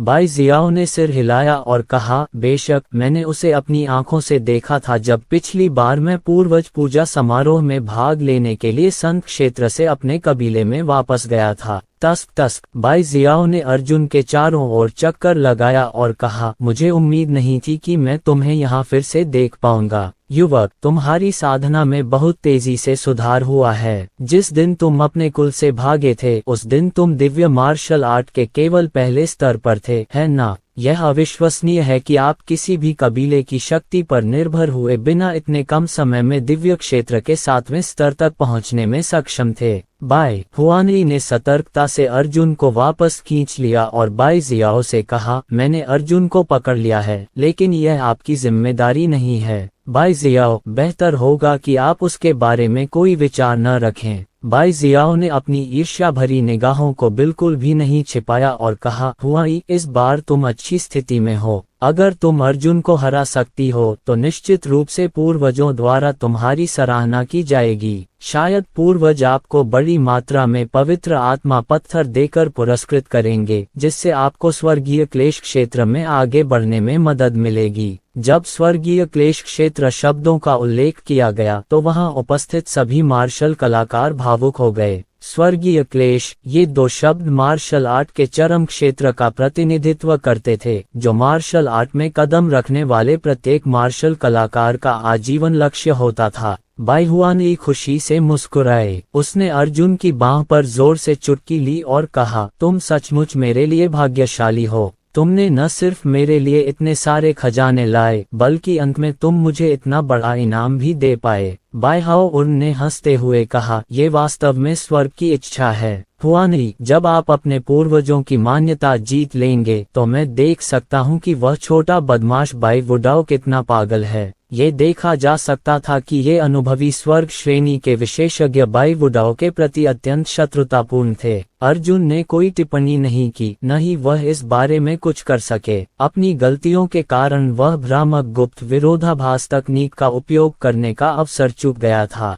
जब वह पहली बार bai हुआनली और अन्य लोगों से मिला था तब उसने अपना भेष नहीं बदला था। यात्रा के आधे रास्ते में बाई हुआनई और अन्य लोग अर्जुन के पीछे पीछे चल पड़े थे। अगर उन्होंने इस समय भ्रामक गुप्त विरोधाभास तकनीक का इस्तेमाल किया होता तो उनकी आभा में उतार चढ़ाव अचानक पूरी तरह बदल जाता, जिससे संदेह और भी बढ़ जाता। परिणामस्वरूप वह अवसरों को गंवाता रहा और उसके सामने ये स्थिति उत्पन्न होती रही। बाई हुआन उनके पीछे पीछे गया और उसे बहुत गौर से देखने लगा। हालांकि कुछ भी कहने के लिए बहुत देर हो चुकी थी। वू चेन, इसे देखो। बाई हुआनई ने अर्जुन को बाई वू चेन की तरफ धकेला और कहा, इस बच्चे के पास बहुत सारी चालें हैं। अगर यह भागना चाहता है तो विनम्र मत बनो और सीधे इसके पैर काट दो। पूर्वज उसे चाहते थे, लेकिन कोई शर्त नहीं थी। अगर वह सिर्फ उसकी लाश भी वापस ले आते तो भी वह स्वीकार्य होता। तब बाई वुचेन ने कहा, क्यों न हम उसे अभी मार डालें ताकि हमें ज्यादा देर तक सोना न पड़े। बाई हुआनई ने बाई वुचेन को घूरा, लेकिन कुछ नहीं कहा। दूसरी ओर बाई जियाओ के हाव भाव भी बहुत स्पष्ट थे। सब एक दूसरे को समझते थे। दरअसल वे सभी अर्जुन से ताई दिव्य कला प्राप्त करना चाहते थे, लेकिन इस तरह की बात को सही तौर पर बताना आसान नहीं था, ताकि उनकी महान महत्वाकांक्षाएं उजागर न हो और उनके पूर्वज बाई हे का अनावश्यक संदेह न बढ़े। स्वाभाविक रूप से अगर वह उन्हें जिंदा पकड़ सके तो बेहतर होगा। अगर वह सचमुच ऐसा नहीं कर पाया तो उन्हें मारने में देर नहीं लगेगी। बाई हुआनई ने गुफा की ओर इशारा करते हुए कहा, ये स्थान वास्तव में क्या है और इसके अंदर क्या है? बाई शियाओ की अभिव्यक्ति गंभीर हो गई जब उन्होंने कहा, मैं इसे स्पष्ट रूप से नहीं समझा सकता। अभी कुछ ही घंटे पहले हमने इस पर्वत की खोज की है। इस गुफा से हर समय एक स्पंदन निकलता रहता है। यह एहसास उस क्षति के समान है जो हमें सिल्वर ब्लड विशियस बीस्ट पर हमला करने पर हुई थी। हालांकि यह उस क्षति प्रतिक्षेप से कहीं अधिक शक्तिशाली है। बाई हाओ ने अपना विशाल शरीर हिलाया और कहा, तुम इतनी बकवास क्यों कर रहे हो? बस अंदर आओ और देखो। जैसे ही वह बोल रहा था, यह विशालकाय आदमी गुफा में घुसने ही वाला था। बाई हुआनई ने बाई हाओ की बांह पकड़ ली, उसे देखा और फिर अन्य गिल्ड मार्शल कलाकारों से कहा, ये पता लगाने के लिए गुफा में प्रवेश करने की हिम्मत किसने की? नतीजा ये हुआ कि बाई हुआनई को किसी ने कोई जवाब नहीं दिया। कोई भी बेवकूफ नहीं था। इस तरह का आत्मघाती व्यवहार करने को तैयार नहीं था। गिल्ड के एक मार्शल कलाकार ने कहा, हम अब पहाड़ की तलहटी में खड़े रहकर इसे बर्दाश्त नहीं कर सकते। हमें जीवित रहने के लिए खुद को स्थिर करने के लिए साधना तकनीक का उपयोग करना होगा। मुझे नहीं पता कि अंदर की धड़कन कितनी तेज है। मुझे डर है कि यह बेहद खतरनाक है। बाई हुआनई ने आंखें घुमाई और अपनी अंगूठी से एक बेहद शुद्ध पवित्र आत्मा रत्न निकाला। जो भी अंदर झांकने की हिम्मत करेगा, यह उच्च श्रेणी का पवित्र आत्मा रत्न उसी का है, उसने कहा। ये देखकर कई मार्शल कलाकारों की आंखें चमक उठीं। उच्च श्रेणी के पवित्र आत्मा पत्थर, एक पत्थर 100 निम्न श्रेणी के पवित्र आत्मा पत्थरों के बराबर था। वे सिल्वर ब्लड विशियस बीस्ट पर उच्च श्रेणी के पवित्र आत्मा पत्थरों के लिए अपने जीवन को जोखिम में डालने के लिए लिटिल सीक्रेट दायरे में आए थे। यहाँ तक कि मार्शल संत विशेषज्ञों के लिए भी उच्च श्रेणी के पवित्र आत्मा पत्थर का मूल्य अमूल्य था। मैं जाऊंगा। एक चौथे दर्जे का मार्शल सेंट मार्शल आर्टिस्ट आगे बढ़ा। वह निर्दयी था और बोला, बाई हुआनई, अपना वादा मत तोड़ना। बिल्कुल, बाई हुआनई ने कहा, यहाँ 500 से ज्यादा गिल्ड भाई हैं। अगर मैं झूठ बोल रहा हूँ तो भविष्य में मैं यहाँ कैसे पैर जमा पाऊंगा? मार्शल कलाकार ने दांत पीसते हुए सिर हिलाया और चिल्लाया, आओ और जाओ। इस व्यक्ति का शरीर कांप उठा और वह धीमी आवाज में चिल्लाया, रहस्यमयी पीली ढाल। मार्शल सेज 4 की अद्भुत आभा तुरंत एक अंडाकार आभा कवच में बदल गई। दरअसल आभा कवच के चारों ओर 2 आंखें लिपटी हुई थीं। ये वास्तव में एक प्रकार की दीपक क्यूई ढाल थी जिसमें गहन दाव शक्ति का मिश्रण था। इसकी रक्षात्मक क्षमता अत्यंत आश्चर्यजनक कही जा सकती है। जब मार्शल कलाकार तैयार हो गया तो वह तुरंत कदम दर कदम गुफा के प्रवेश द्वार की ओर चल पड़ा। जैसे जैसे वह गुफा के करीब पहुंचता गया, उसका चेहरा उतना ही पीला पड़ता गया। भीड़ से गुफा के प्रवेश द्वार तक की दूरी केवल 100 मीटर थी। जब मार्शल कलाकार 80 मीटर पर पहुंचा तो उसके मुंह के कोने से खून बह रहा था। 70 मीटर तक पहुंचते पहुंचते उसकी आंखों से खून बहने लगा। बाईहुआन का दिल दहल गया जब उन्होंने देखा कि उस मार्शल कलाकार ने एक शक्तिशाली डिपक्यू शील्ड को संघनित कर दिया था और वह गुफा के उतार चढ़ाव का सामना करने में असमर्थ था। धमाका धमाका धमाका धमाका, दिल की धड़कन अभी भी फैल रही थी। जब मार्शल कलाकार 60 मीटर तक पहुंचा तो उसकी त्वचा पहले ही फट चुकी थी और दरार से खून के निशान रिस रहे थे। उसने दांत पीस लिए और जब वह 50 मीटर तक पहुंचा तो फिर हिला तक नहीं। उसके चेहरे पर असाधारण रूप से भयंकर भाव थे और साफ जाहिर था कि उसे बहुत दर्द हो रहा था। नहीं, मैं नहीं कर सकता, मैं नहीं कर सकता, बाईहुआनी ने भौहें चढ़ाते हुए कहा, वापस आओ। हालांकि मार्शल आर्टिस्ट हिला तक नहीं, वह वहीं खड़ा रहा। उसका चेहरा पीला से लाल हो गया। बाईहुआनी चिल्लाई, मैं तुम्हें वापस आने दूंगी। मार्शल आर्टिस्ट ने अपना मुंह खोला, एक शब्द भी नहीं बोल पाया। जैसे ही वह मुड़ने वाला था उसका शरीर अचानक जोर से फट गया। इस बार सभी लोग दंग रह गए। एक मार्शल सेंट चार दान विशेषज्ञ ऐसे ही मर गया। वह गुफा के द्वार तक भी नहीं पहुंच सका। अध्याय 1587। ये हर कोई चौंक गया और अवचेतन रूप से कुछ कदम पीछे हट गया। हालांकि वह जानता था कि इस दूरी पर उसके जीवन को कोई खतरा नहीं होना चाहिए, फिर भी एक मार्शल संत को अपने सामने मरते हुए देखना, दृश्य प्रभाव अभी भी अतुलनीय रूप से शक्तिशाली था। इस तरह की मौत सिल्वर ब्लड विशियस बीस्ट द्वारा सीधे मारे जाने से कहीं अधिक अजीब थी। ये रहस्यमय अज्ञात का सहज भय है, मानो कुछ सैनिक युद्धभूमि में अपने दुश्मनों को मारने के लिए निकल पड़े हों। उसे मौत का डर नहीं था, पर शायद उसे अंधेरे और भूत प्रेतों का डर था। अज्ञात का भय सदैव मृत्यु से भी अधिक दमनकारी रहा है। हे भगवान! बाई जियाओ ने ठंडी हवा का एक झोंका लिया और कहा, क्या तुम लोगों ने महसूस किया? इस गुफा से निकलने वाली धड़कनें पहले से भी ज्यादा तेज हैं। बाईहाओ चिल्लाया, धिक्कार है, इस गुफा में कोई दुर्लभ खजाना होना चाहिए, अन्यथा बिना किसी कारण के इस तरह की स्पंदन शक्ति उत्पन्न करना संभव नहीं होता। हुआनी, मुझे जाने दो, मेरे पास पाताल लोक का लौह तानाशाह शरीर है, मैं निश्चित रूप से इसका सामना कर सकूंगा। बाईहुआनी के चेहरे पर अनिश्चितता थी। वह सचमुच जानना चाहती थी कि गुफा के अंदर किस तरह का खजाना है। हालांकि अगर उसने लापरवाही से काम किया तो बहुत संभावना थी कि वह बाईहाओ की जान खो देगा। बाई स्वर्गीय कबीले में बहुत सारे मार्शल कलाकार थे, लेकिन अन्य लोग उसके आदेशों को नहीं सुनते थे और वे उसके साथी नहीं थे। स्वर्गीय शब्द पीढ़ी के विशेषज्ञों के बीच गुट बनाना और अपनी सेना विकसित करना भी बहुत महत्वपूर्ण था।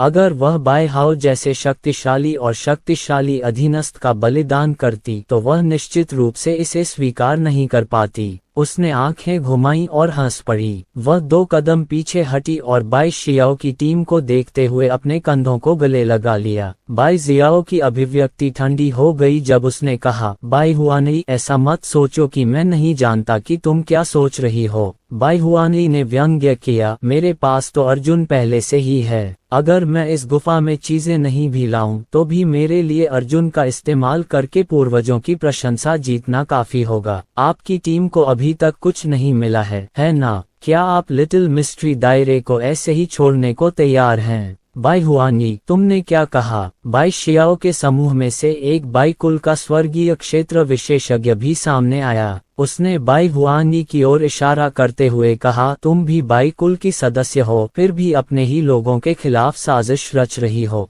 बाईहुआनी ने हंसते हुए कहा, क्या मुझे लुभाने की जरूरत है? अगर मैं कुछ नहीं करूंगी तो मुझे नहीं लगता कि तुम अंदर जाकर देखोगे। जैसा कि बाई जियाओ ने कहा, मुझे भी लगता है कि यहाँ धड़कनें अभी भी तेज हो रही हैं। अगर आप इस पल को चूक गए तो आपके पास इससे बेहतर मौका नहीं होगा। इस समय अर्जुन अचानक हंस पड़ी। ऐसी स्थिति में मेरा दिल ज्यादा संतुलित है। बाईहुआनी ने न सिर्फ मेरे खिलाफ साजिश रची बल्कि उसने तुम्हें भी नहीं छोड़ा। हाँ, कैसा बाई परिवार है, समान रक्त वंश वाले रिश्तेदारों का कैसा समूह है। अर्जुन का स्वर उपहास से भरा था। ये बाई कबीले का सबसे निराशाजनक पहलू भी था। क्या तुम्हें बहुत गर्व है? बाईहुआनी ने अर्जुन का कंधा पकड़ लिया और कहा, विश्वास करो या नहीं, मैं तुम्हें अभी फेंक दूंगी। अर्जुन निडर था और चिल्लाया, चलो मुझे फेंक दो। अगर तुमने मुझे आज उस गुफा में नहीं फेंका तो तुम साहसहीन काय हो जाओगे। मैं मौत से नहीं डरता, लेकिन क्या तुम इसे फेंकने की हिम्मत कर सकते हो? हम फेंक दो। बाईहुआनी क्रोधित हो गई और उसने अर्जुन के पेट में घूंसा मारा, जिससे वह जमीन पर गिर पड़ा और उसने खून की उल्टी कर दी। हालांकि अर्जुन अभी भी हंस रहा था, उसका मुंह खून से भर गया था और उसकी हंसी और भी घमंडी हो गई थी। हम बाई जियाओ भी ठंडी मुस्कान के साथ आगे बढ़ी और बोली, अर्जुन, मुझे बाईहुआनी का अपमान करने पर कोई आपत्ति नहीं है, लेकिन अगर आपने यहाँ सार्वजनिक रूप से मेरे बाई कबीले का अपमान किया तो मैं आपको माफ नहीं कर सकती। मुझे यहाँ तुम्हें सबक सिखाने में कोई आपत्ति नहीं है। जैसे ही उसने ये कहा, बाई जियाओ ने अर्जुन को हवा में लात मार दी। बाई जियाओ की तरफ से स्वर्गीय शब्द क्षेत्र के एक विशेषज्ञ ने जोर से हंसते हुए कहा, अच्छा काम, मैं एक और कदम उठाऊंगा। जैसे ही उसने यह बात कही, विशेषज्ञ भी आकाश में कूद गया और अर्जुन को क्षैतिज रूप से लात मार दी। हा, दिलचस्प। बाईहाओ दहाड़ा और आसमान में उछल पड़ा। उसने अपने विशाल शरीर से अर्जुन को रोका, फिर उसने अपने कंधे पकड़े और बाई जियाओ की ओर दौड़ा। बाई जियाओ के बगल से एक हट्टा कट्टा आदमी भी कूद पड़ा। उसने एक हाथ से अर्जुन की पीठ पकड़ी और अपने घुटनों से अर्जुन की कमर पर जोर से पटक दिया। इस टक्कर से अर्जुन की रीढ़ की हड्डी लगभग पूरी तरह टूट गई। उसका पूरा शरीर टूटे हुए थैले की तरह बाईहुआनी की टीम की ओर उड़ गया। मैं कर दूंगा। बाई कैलामिटी ने एक कदम आगे बढ़कर अपना हाथ बढ़ाया। कलाई घुमाते ही उसकी हथेली में ध्वनि आभा का एक छल्ला प्रकट हो गया। इस ध्वनि तरंग ने अर्जुन को आकाश में स्थापित कर दिया और ध्वनि तरंगों के वलय ने अर्जुन को घेर लिया, जिससे अर्जुन का शरीर ध्वनि तरंग की तरह लहराने लगा। पापा! अपनी उंगली के एक झटके के साथ अर्जुन अचानक बाई जियाओ की टीम की ओर बढ़ गया। बेहुआन गिल्ड के विशेषज्ञों ने ताली बजाए और चिल्लाए। जहां तक बाईहुआनी और बाई जियाओ की बात है, वे अपने कंधे पकड़े हुए थे और ठंडेपन से तमाशा देख रहे थे। मुझे भी शामिल होने दो। मेरे पास एक बेहतरीन जहर है, उसे चखने दो। गिल्ड का एक विशेषज्ञ कूद पड़ा और झट से अर्जुन के मुंह में एक छोटी काली गोली डाल दी। फिर उसने अर्जुन के पेट में घूंसा मारा। अर्जुन ने दर्द से अपना मुंह खोला और गोली उसके पेट में चली गई। गिल्ड मास्टर ने कहा, इस चीज को आत्मा चूसने वाली गोली कहते हैं। इसे निगलने के बाद लोगों में दुर्व्यवहार की तीव्र इच्छा पैदा होती है। जितना अधिक वे उसे मारेंगे, वह उतना ही खुश होगा। यदि आप रुकेंगे तो वह आपसे उसे यातना देना जारी रखने की विनती करेगा। हा, बढ़िया चीज है, मुझे भी अपना हाथ दिखाने दो। एक और गिल्ड मास्टर उड़कर आया और उसने 3 चांदी की सुइयों का इस्तेमाल करके अर्जुन के सिर और दोनों तरफ की कनपटियों में छेद कर दिया। उन्होंने हाथ मिलाते हुए कहा, कठपुतली तकनीक, घुटने टेको। अर्जुन को लगा कि उसका शरीर नियंत्रण से बाहर हो गया है। जमीन पर उतरते ही वह तुरंत घुटनों के बल बैठ गया। हालांकि उन्होंने इसे सहन किया और जब घुटना जमीन से केवल 3 इंच दूर था, तब भी उन्होंने जमीन पर घुटने नहीं टेके। हा। अर्जुन का पूरा शरीर खून से नहा गया था, फिर भी उसने एक घमंडी हंसी निकाली। उसके माथे की नसें उभर आई थीं और उसका चेहरा क्रूर लग रहा था। मैं स्वर्ग पर घुटने टेक रहा हूँ, जमीन पर घुटने टेक रहा हूँ, अपने माता पिता के उपकारकर्ता पर घुटने टेक रहा हूँ। तुम कमीने चाहते हो कि मैं घुटने टेकूं और सपने देखूं।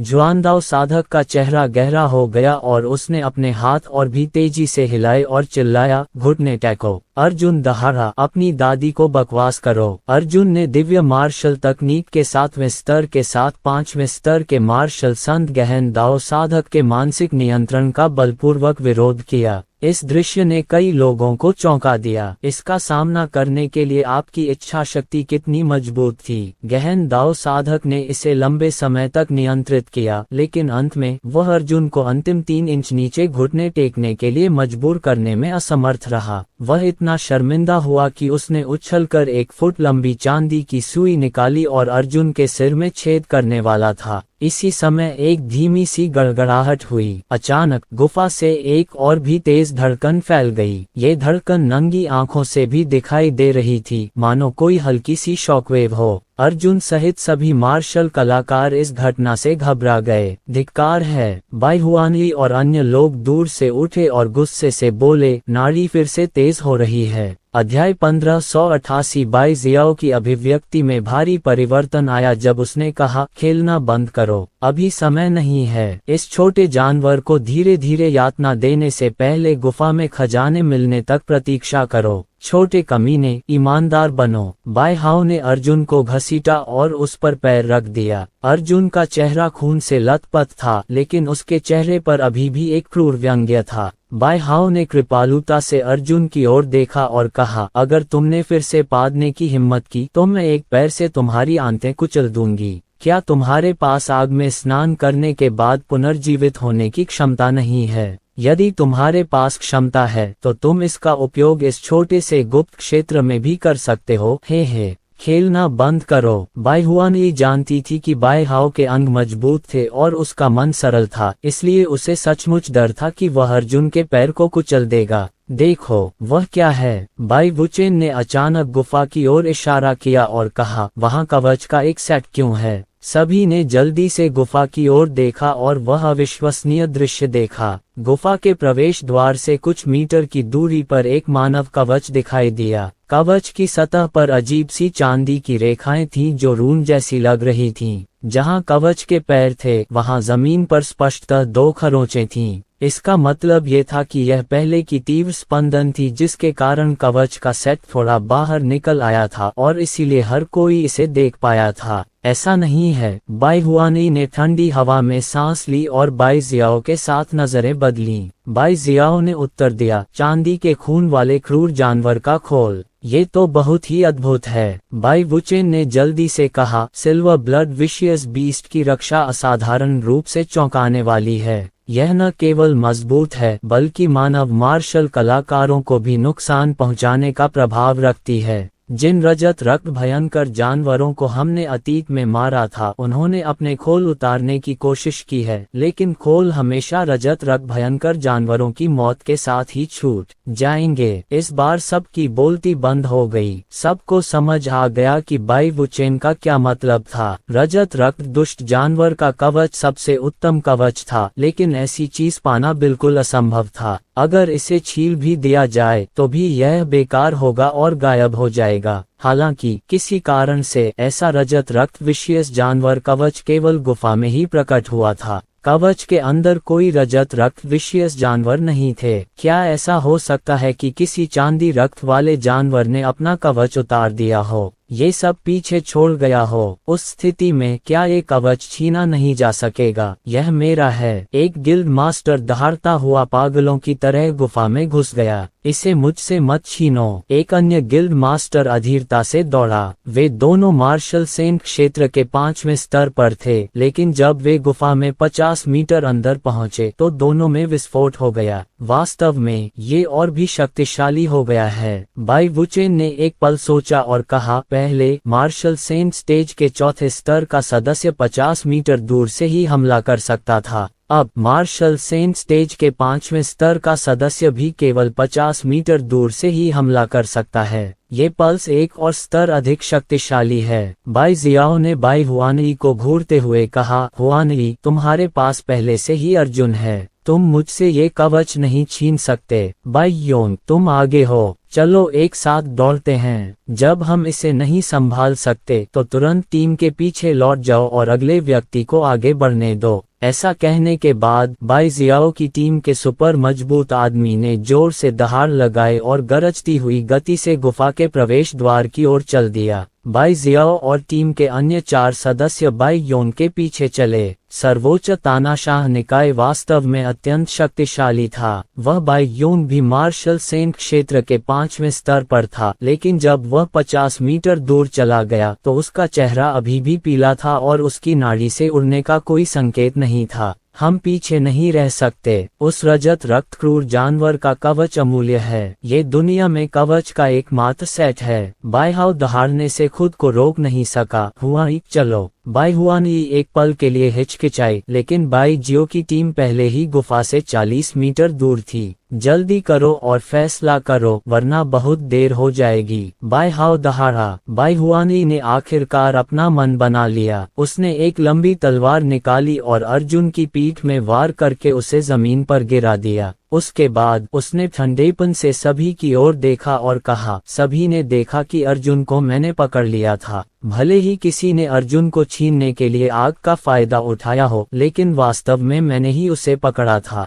पूर्वज निश्चित रूप से उसे देख लेंगे। ये शब्द कहने के बाद बाई हुआनई ने बाई हाओ से कहा, आक्रमण करो। उसने वापसी का रास्ता पहले ही तय कर लिया था। अर्जुन को व्हाइट रिवर तक कौन लाया, यह महत्वपूर्ण नहीं था। महत्वपूर्ण ये था कि अर्जुन को किसने पकड़ा। बाई हाओ दहाड़ कर चिल्लाया, सर्वोच्च अधिपति शरीर, निचला लोहा। बाई हाओ ने तुरंत हरे रंग की धातु की एक परत पहन ली और भारी कदमों से गुफा के प्रवेश द्वार की ओर चल पड़ा। बाई हुआनई, बाई वुचेन और अन्य लोग उसके पीछे पीछे चले, उसके शरीर को एक अवरोधक के रूप में इस्तेमाल करते हुए, बिल्कुल बाई जियाओ की तरह। इस समय बाई जियाओ की टीम 30 मीटर दूर गुफा के प्रवेश द्वार पर पहुंच चुकी थी और आखिरकार बाई योंग खुद को रोक नहीं पाया। उसने मुंह भर खून थूक दिया और उसका शरीर कांप रहा था और गिरने ही वाला था। बाई जियाओ ने कहा, बाई योंग, अपनी स्थिति पर लौट जाओ। बाई योंग ने एक दिल दहला देने वाली चीख मारी और सीधे कतार के अंत में कूद गया।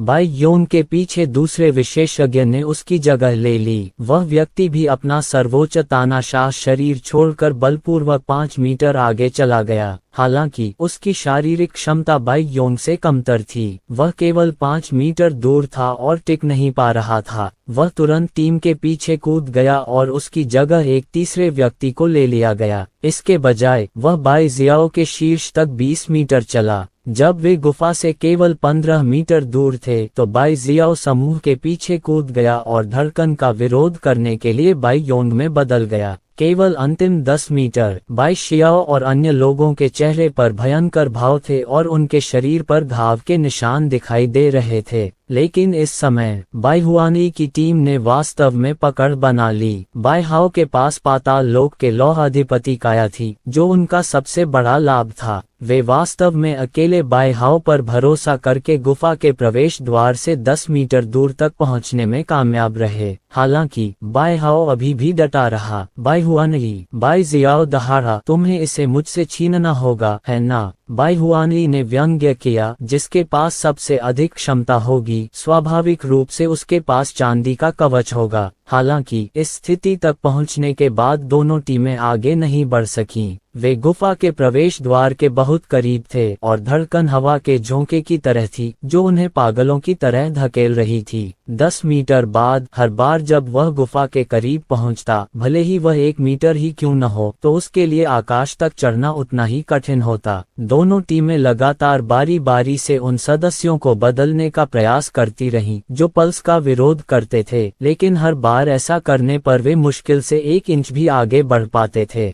ये तो कछुए की गति थी। दोनों टीमों के अलावा अन्य गिल्ड सदस्यों और दर्जनों अन्य बाई कबीले स्वर्गीय क्षेत्र विशेषज्ञों ने भी टीमें बनाई और इस तरीके से गुफा तक पहुंचे। हालांकि उनकी ताकत पर्याप्त नहीं थी। अन्य स्वर्गीय क्षेत्र विशेषज्ञ केवल 30 मीटर ही चल सकते थे और आगे नहीं बढ़ सकते थे। गिल्ड के सदस्य और भी कमजोर हो गए थे। 45 मीटर चलने के बाद वे आगे नहीं बढ़ सकते थे। यद्यपि उन सभी ने बहुत तेजी से होने वाली क्षति से बचने के लिए बाई जियाओ की विधि का उपयोग किया था, लेकिन नाड़ी वास्तव में आश्चर्यजनक रूप से शक्तिशाली थी। अंत में बाई जियाओ और बाई हुआनई ने एक दूसरे को देखा और कहा, मेरे पास एक सुझाव है। बाई हुआनई ने कहा, बोलो। बाई जियाओ ने कहा, चलो सहयोग करते हैं। कई टीमें एक ही समय में आगे बढ़ रही हैं, परिणाम बहुत कम हैं। क्यों न हम एक ही टीम में विलय कर दें और उन सदस्यों को घुमाएं जो तेज गति से पल्स का सामना कर सकते हैं। जब हमें चांदी का कवच मिल जाए तो चलो निष्पक्ष रूप से लड़ने के लिए एक जगह ढूंढते हैं। ये चांदी का कवच न मिलने से तो बेहतर है। अध्याय 1589 हुआई, मुझे लगता है उसका सुझाव बुरा नहीं है।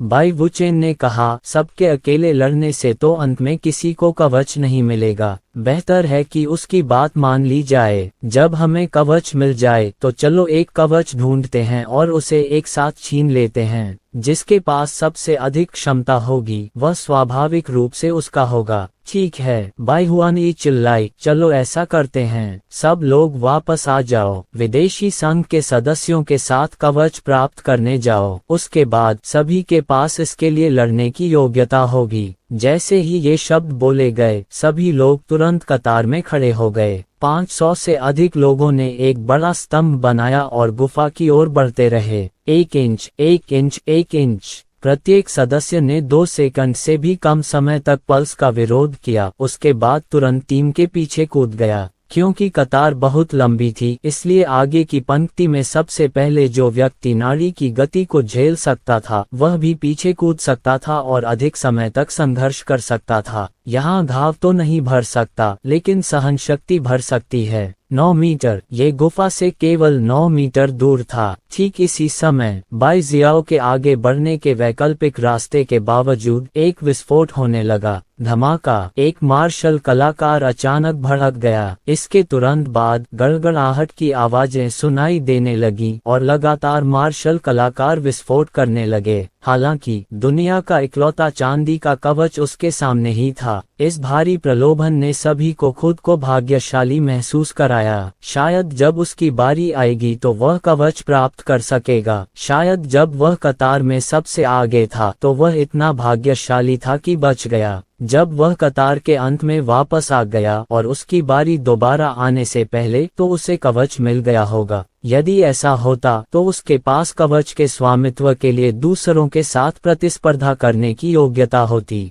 दरअसल भले ही गिल्ड के विशेषज्ञ स्वर्ग लोक के विशेषज्ञों जितने शक्तिशाली नहीं थे, फिर भी वे बाई कबीले से ज्यादा कवच के लिए उत्सुक थे, क्योंकि उनके पास तानाशाह शरीर जैसा कोई युद्ध कौशल नहीं था। दूसरी ओर चांदी का कवच उनकी कमियों की भरपाई कर सकता था और यहाँ तक कि उन्हें बाई कबीले के स्वर्गीय कबीले के विशेषज्ञों के खिलाफ मुकाबला करने की अनुमति भी दे सकता था। लालच मृत्यु का सबसे भयानक कारण था और मार्शल आर्ट की दुनिया में हमेशा से ऐसा ही रहा है। कमजोर लोग भागने वाले पहले लोग नहीं थे, लेकिन वे ही थे जो फसल की सबसे अधिक चाहत रखते थे। जो लोग शक्तिशाली थे उनके पास भागने का कोई कारण नहीं था। वे ऊंचे स्तर पर पहुंचना चाहते थे और वे बाई वुडाओ की हैसियत से भी आगे निकलना चाहते थे। धमाका, एक अन्य मार्शल कलाकार ने विस्फोट किया। हर किसी के चेहरे पर अत्यंत गंभीरता थी, एक प्रकार का दृढ़ संकल्प था जो मृत्यु को ऐसे देख रहा था जैसे वे घर पर हों।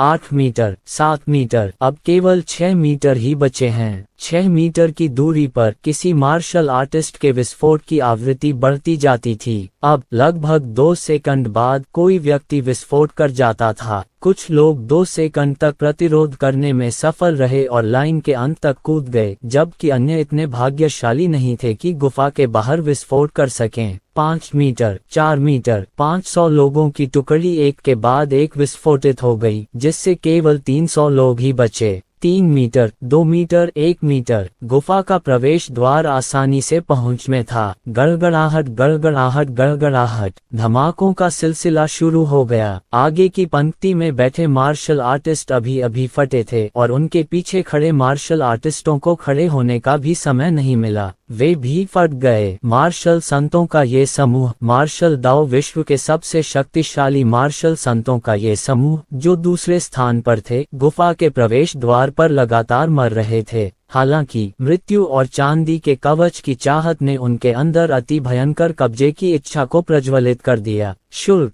किसी ने चिल्लाया और पूरी टीम ने तुरंत गोलियां चला दी। वे बेतहाशा और हताश होकर गुफा में घुस गए और अपना आखिरी हमला शुरू कर दिया। उन्होंने अपनी गति बढ़ा दी और बिना किसी परवाह के आगे बढ़ गए। गड़गड़ाहट, गड़गड़ाहट, गड़गड़ाहट, लगातार विस्फोट होने लगे। 2 मार्शल कलाकार मर गए, 4 मार्शल कलाकार मर गए और 10 मार्शल कलाकार मर गए। अंतिम मीटर में एक के बाद 100 से अधिक लोग कम हो गए तथा केवल 200 लोग ही जीवित बचे। हालांकि ये वह क्षण था जब वे अंततः गुफा के प्रवेश द्वार पर पहुंच गए। बाई हुआनई ने अपनी आभा छोड़ी और चांदी के कवच को चूसने की कोशिश की। हालांकि आश्चर्यजनक स्पंदन हमेशा आभा को नष्ट कर देता था। जैसे ही उसकी आभा उड़ जाती थी, दूर से वस्तु को नष्ट कर देती थी। वह स्पंदन मार्शल सेंट विशेषज्ञों को भी सीधे तौर पर उड़ा सकता है। उनके DPQE की तो बात ही छोड़ दीजिए, वह पहले ही गुफा के प्रवेश द्वार को छू चुका था। अंतिम विजय के बदले में 300 मार्शल संत मारे गए थे। अब प्रतिरोध करने की बारी बाई हाउ की थी। वह गुस्से से दहाड़ा। उसके शरीर की सारी मांसपेशियां ऊपर की ओर उभरी हुई थीं और एक नस जोर जोर से धड़क रही थी। वह किसी भी पल टूटने की कगार पर थी। गुफा के प्रवेश द्वार से चांदी के कवच तक ये केवल 3 मीटर की दूरी पर था। ये बाई हाउ के लिए 3 मीटर दूर जाकर चांदी का कवच हथियाने के लिए पर्याप्त था। बाई हाउ, जल्दी करो। बाई हुआनी की आंखें फटने वाली थीं और उसके साथ छिद्रों से खून बह रहा था। बाई हाउ ने उसे पकड़ लिया, लेकिन केवल अपने नाखूनों से कवच को खरोंचना उसे वापस पकड़ने के लिए पर्याप्त नहीं था। फिर से हमला करो। गड़गड़ाहट, गड़गड़ाहट, गड़गड़ाहट। हर सेकंड 2 या 3 लोग मौके पर ही विस्फोट कर देते थे। ये कीमत बहुत ज्यादा थी, बाई हुआन की उम्मीद से कहीं ज्यादा। किसी को उम्मीद नहीं थी कि यहाँ आने पर 300 से ज्यादा मार्शल संत मर जाएंगे। ये बेहुआन गिल्ड के लिए एक बड़ा झटका था। चांदी के कवच के बदले 300 मार्शल संत, क्या यह इसके लायक था? ये सवाल अब महत्वपूर्ण नहीं था। महत्वपूर्ण बात यह थी कि जीत उसके सामने थी और चांदी का कवच उसकी मुट्ठी में था। यदि वे ऐसे समय में हार मान लेते हैं तो उनके लिए बेहतर होगा कि वे सीधे अपनी गर्दन पोंछ लें और आत्महत्या कर लें। बाई हाउ थोड़ा आगे बढ़ा और दूसरी बार उस तक पहुंचा। इस बार उसके दाहिने हाथ की मध्यमा उंगली ने चांदी के कवच के बीच के स्थान को पकड़ लिया। पकड़े गए। बाई हाउ चिल्लाया। बाई हुआनी, बाई शियाओ और अन्य लोग इतने उत्साहित थे कि वे लगभग उछल पड़े। इसे वापस खींचो, जल्दी करो, भीड़ चिल्लाए। ठीक इसी समय पीछे की खाली जगह से एक बर्फीली आवाज आई। त्वरण सरनी, प्रकाश गति चार्ज, नीला ड्रैगन समुद्र में। धमाका। जिस क्षण बाई हाउ ने चांदी का कवच वापस खींचा, 9 स्वर्गों में ड्रैगन की दहाड़ गूंज उठी। आग, बिजली और आग की एक चमकदार गेंद चमक उठी और एक छाया गुफा में घुस गई। स्पंदन के प्रतिकर्षण के कारण प्रकाश आवेश की गति अब उतनी तेज नहीं रही जितनी होनी चाहिए। वह केवल 100 मीटर प्रति सेकंड की गति से ही आगे बढ़ सकता था। कुछ सेकंड बाद जब अर्जुन 70 मीटर दूर भागा तो उसकी प्रकाश की गति घटकर केवल 50 मीटर प्रति सेकंड रह गई। कुछ सेकंड बाद उसकी गति फिर से कम हो गई। हालांकि ये पहले से ही पर्याप्त था। जब बाई हाउ ने कवच वापस खींचा तो सभी लोग बहुत खुश हुए और गुफा के बाहर खुले स्थान में कूद गए। अर्जुन का नीला ड्रैगन भी समुद्र के किनारे पहुंच गया था। वह बिजली का ड्रैगन, जिसमें वह बदल गया था, पीछे से दौड़ा और बाई हाउ के हाथ में रखे चांदी के कवच को तोड़ डाला। वह कवच समेत गुफा में जा गिरा। अंतिम 150 लोग सफलतापूर्वक खुले स्थान में वापस कूद गए। हालांकि ये सभी लोग अचंभित थे। कुछ नहीं, चांदी का कवच छीन लिया गया। 380 से अधिक मार्शल संत मर चुके थे। अंत में केवल एक खाली एक्सचेंज था। अर्जुन, बाई हुआनी की उन्मादपूर्ण चीखें पहाड़ की तलहटी में रोते हुए भूतों की तरह थीं। अर्जुन ने चांदी के कवच को कसकर गले लगाया और गुफा की दीवार से टिक गया। वह नाड़ी का सामना करने में सक्षम था और केवल एक व्यक्ति और अपनी दिव्य प्रतिभा के साथ सफलतापूर्वक चांदी के कवच को जब्त कर लिया। अर्जुन मुस्कुरा रहा था और बाई हुआनी को घूर रहा था और लगातार हंस रहा था। क्या आप इसका आनंद ले रहे हैं? क्या आप अच्छा महसूस कर रहे हैं? क्या आपको इस दिन के आने की उम्मीद नहीं थी? क्या तुम नाराज हो? चांदी का कवच अब मेरा है। हा हा हा हा। अध्याय 1590। ये संभव नहीं है। By how दहाड़ा। हुआई, तुमने अपनी तलवार से उसे जमीन पर गिरा दिया है। वह अभी भी आजादी से कैसे घूम पा रहा है? बाई जियाओ ने चकित होकर कहा, इस बदमाश के पास कोई जीवन रेखा नहीं है। बाई कबीले को काले कछुए वाली दिव्य गोली के असर के बारे में ज्यादा जानकारी नहीं थी। किसी को नहीं पता था कि काले कछुए वाली दिव्य गोली अर्जुन की जीवन रेखा को गायब कर सकती है। अर्जुन के पेट में छेद करने की तो बात ही छोड़िए, अगर वह उसके दिल में भी घुस जाए तो भी वह चलता फिरता रह सकता है। जहां तक अर्जुन की क्षमता का सवाल है तो उसे हमेशा आग में स्नान करने के बाद पुनर्जीवित होने की उसकी क्षमता से भ्रमित किया गया था।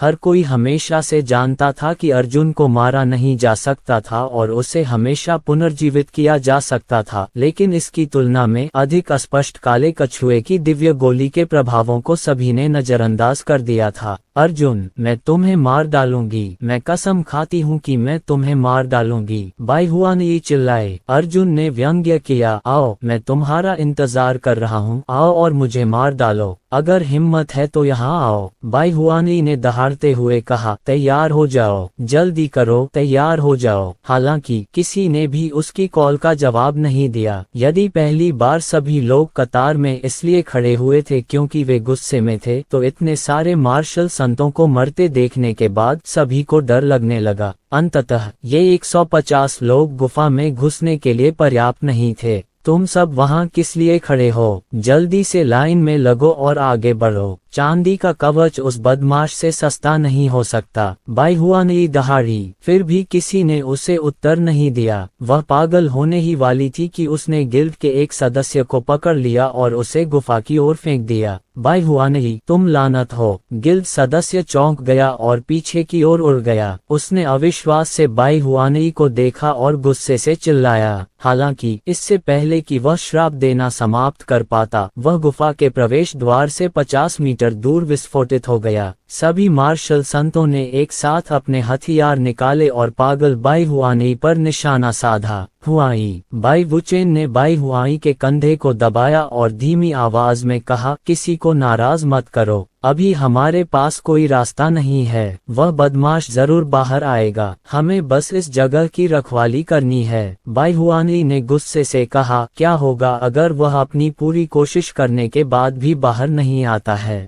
bai वुचेन अवाक रह गया। हाँ, अगर वह बाहर आया तो मर जाएगा। उसने गुफा में नाड़ी के तेज होने का इंतजार किया, लेकिन फिर भी उसकी मौत हो गई। अर्जुन के व्यक्तित्व को देखते हुए वह शायद मरने के लिए बाहर नहीं आएगा, वह गुफा में ही मरना पसंद करेगा। गुफा में अर्जुन दीवार से टिककर हाँफने लगा। bai हुआनयी, खजाना लूटना मजेदार नहीं होता, आज तो तुम्हारे पास भी है, हाँ हाँ। गुफा के बाहर 150 से अधिक लोग अर्जुन को गुस्से से घूर रहे थे। यदि उसकी निगाहें जानलेवा होती तो अर्जुन को उनके द्वारा अनगिनत बार टुकड़ों में काट दिया जाता। हालांकि bai हुआनयी और अन्य लोगों के पास वसायुक्त मांस छीने जाने का इंतजार करने के अलावा कोई विकल्प नहीं था। गुफा में अर्जुन ने कुछ सांसें लीं और चांदी का कवच पहनने की कोशिश की। हालांकि उन्होंने पाया कि यद्यपि कवच सिल्वर ब्लड विशियस बीस्ट का था, सिल्वर ब्लड विशियस बीस्ट मनुष्यों की तुलना में बहुत लंबा था। अर्जुन ने कवच को अपने शरीर पर पहनने की कोशिश की, लेकिन कवच अपने आप सिकुड़ गया। उसने उसे अपने शरीर पर पहन लिया। अर्जुन को सुखद आश्चर्य हुआ, ये वास्तव में अभी भी ऐसा ही है।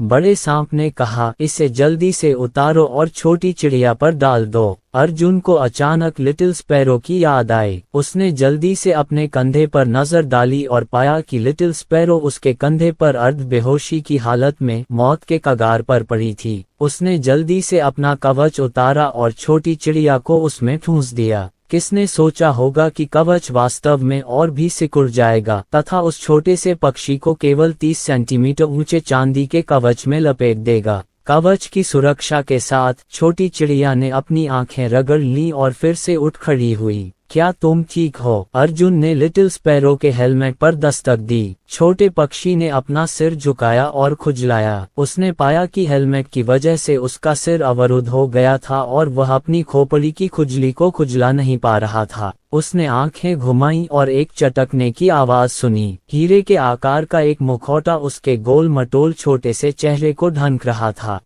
छोटी गौरैया घबरा गई और दोनों हाथों से अपना चेहरा खुजलाने लगी। क्या आप इसे देखना चाहते हैं? क्या आप इसे देखना चाहते हैं? अर्जुन ने राहत की सांस ली और कहा, ऐसा लगता है कि यह कवच इसे पहनने वाले को चांदी के खून वाले जानवर के रूप में मानता है। छोटी गौरैया, अपने दिल में सोचो और अपना मुखौटा खोलो। नन्ही चिड़िया ने हिलना बंद कर दिया। कुछ सेकंड बाद हीरे के आकार का मुखौटा फट गया और उसके सिर के पीछे 2 चांदी के पंखों की तरह तैरने लगा। मैंने इसे फिर से देखा, छोटी गौरैया ने कहा। अर्जुन ने सिर हिलाया और कहा, बस इसे पहन लो। बड़े सांप ने कहा, जियांगनान बववा, तुम्हें कैसा लग रहा है? अर्जुन ने कहा, मेरी छाती भरी हुई है और सिर में दर्द हो रहा है। मुझे ऐसा लग रहा है जैसे मुझे कोई गंभीर बीमारी हो गई है, लेकिन मैं अभी भी टिक सकता हूँ। उसने अपनी आवाज धीमी करते हुए कहा, लगता है कि दिव्य श्रेणी की प्रतिभा ने सचमुच बहुत गहरा असर डाला है।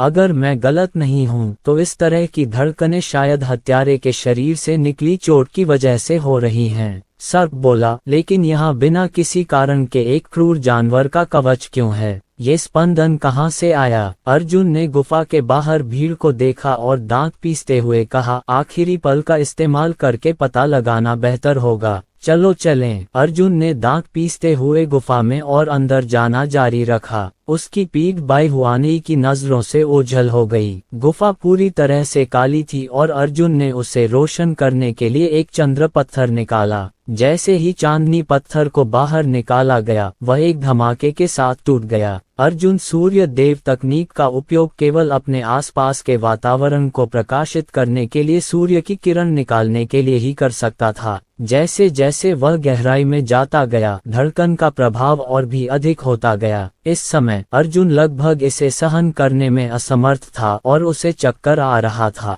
तुरंत उन्होंने अपने शरीर को सहारा देने के लिए महान स्वतंत्रता शास्त्र का संचार किया। हृदय शास्त्र का संचार करने के बाद उन्हें बेहतर महसूस हुआ। गुफा किसी विशालकाय जानवर के शरीर जैसी थी। गुफा की दीवारें भी मांस और खून से भरी थीं और पहाड़ की चोटी की ताकत भी महसूस की जा सकती थी। कुछ देर चलने के बाद वह गुफा के सबसे गहरे हिस्से में पहुंच गया। किसी चीज की उपस्थिति ने अर्जुन को पूरी तरह से स्तब्ध कर दिया। गुफा के सबसे गहरे भाग में मृत अंत के ठीक ऊपर मांस का एक अंडाकार गोला था। यह एक मांसल अंडे जैसा दिखता था, लेकिन अंडा असाधारण रूप से बड़ा था, 5 मीटर से भी अधिक लंबा। अंडे का खोल भी मांस और रक्त से बना था, जिसमें नसें और रक्त वाहिकाएं लगातार फड़क रही थीं। यह विशाल अंडा उसी गति से धड़क रहा था जिस गति से मार्शल सेंट विशेषज्ञ की मौत हुई थी। यह क्या है? अर्जुन दंग रह गया। सांप ने कहा, तो फिर लगता है अंदर कोई जीवित चीज है। अर्जुन पास आया और अंडे के छिलके को हाथ से छुआ। उसके हाथ मुलायम और चिपचिपे थे, थोड़े घिनौने। इतने नजदीक से देखने पर अंडे का खोल वास्तव में थोड़ा पारदर्शी था और कोई भी देख सकता था कि उसके अंदर एक मानव आकार की वस्तु मुड़ी हुई थी। अर्जुन अंडे के छिलके पर लेट गया और अंदर देखा। छोटी गौरैया भी अर्जुन के कंधे पर खड़ी होकर अंदर झांकने लगी।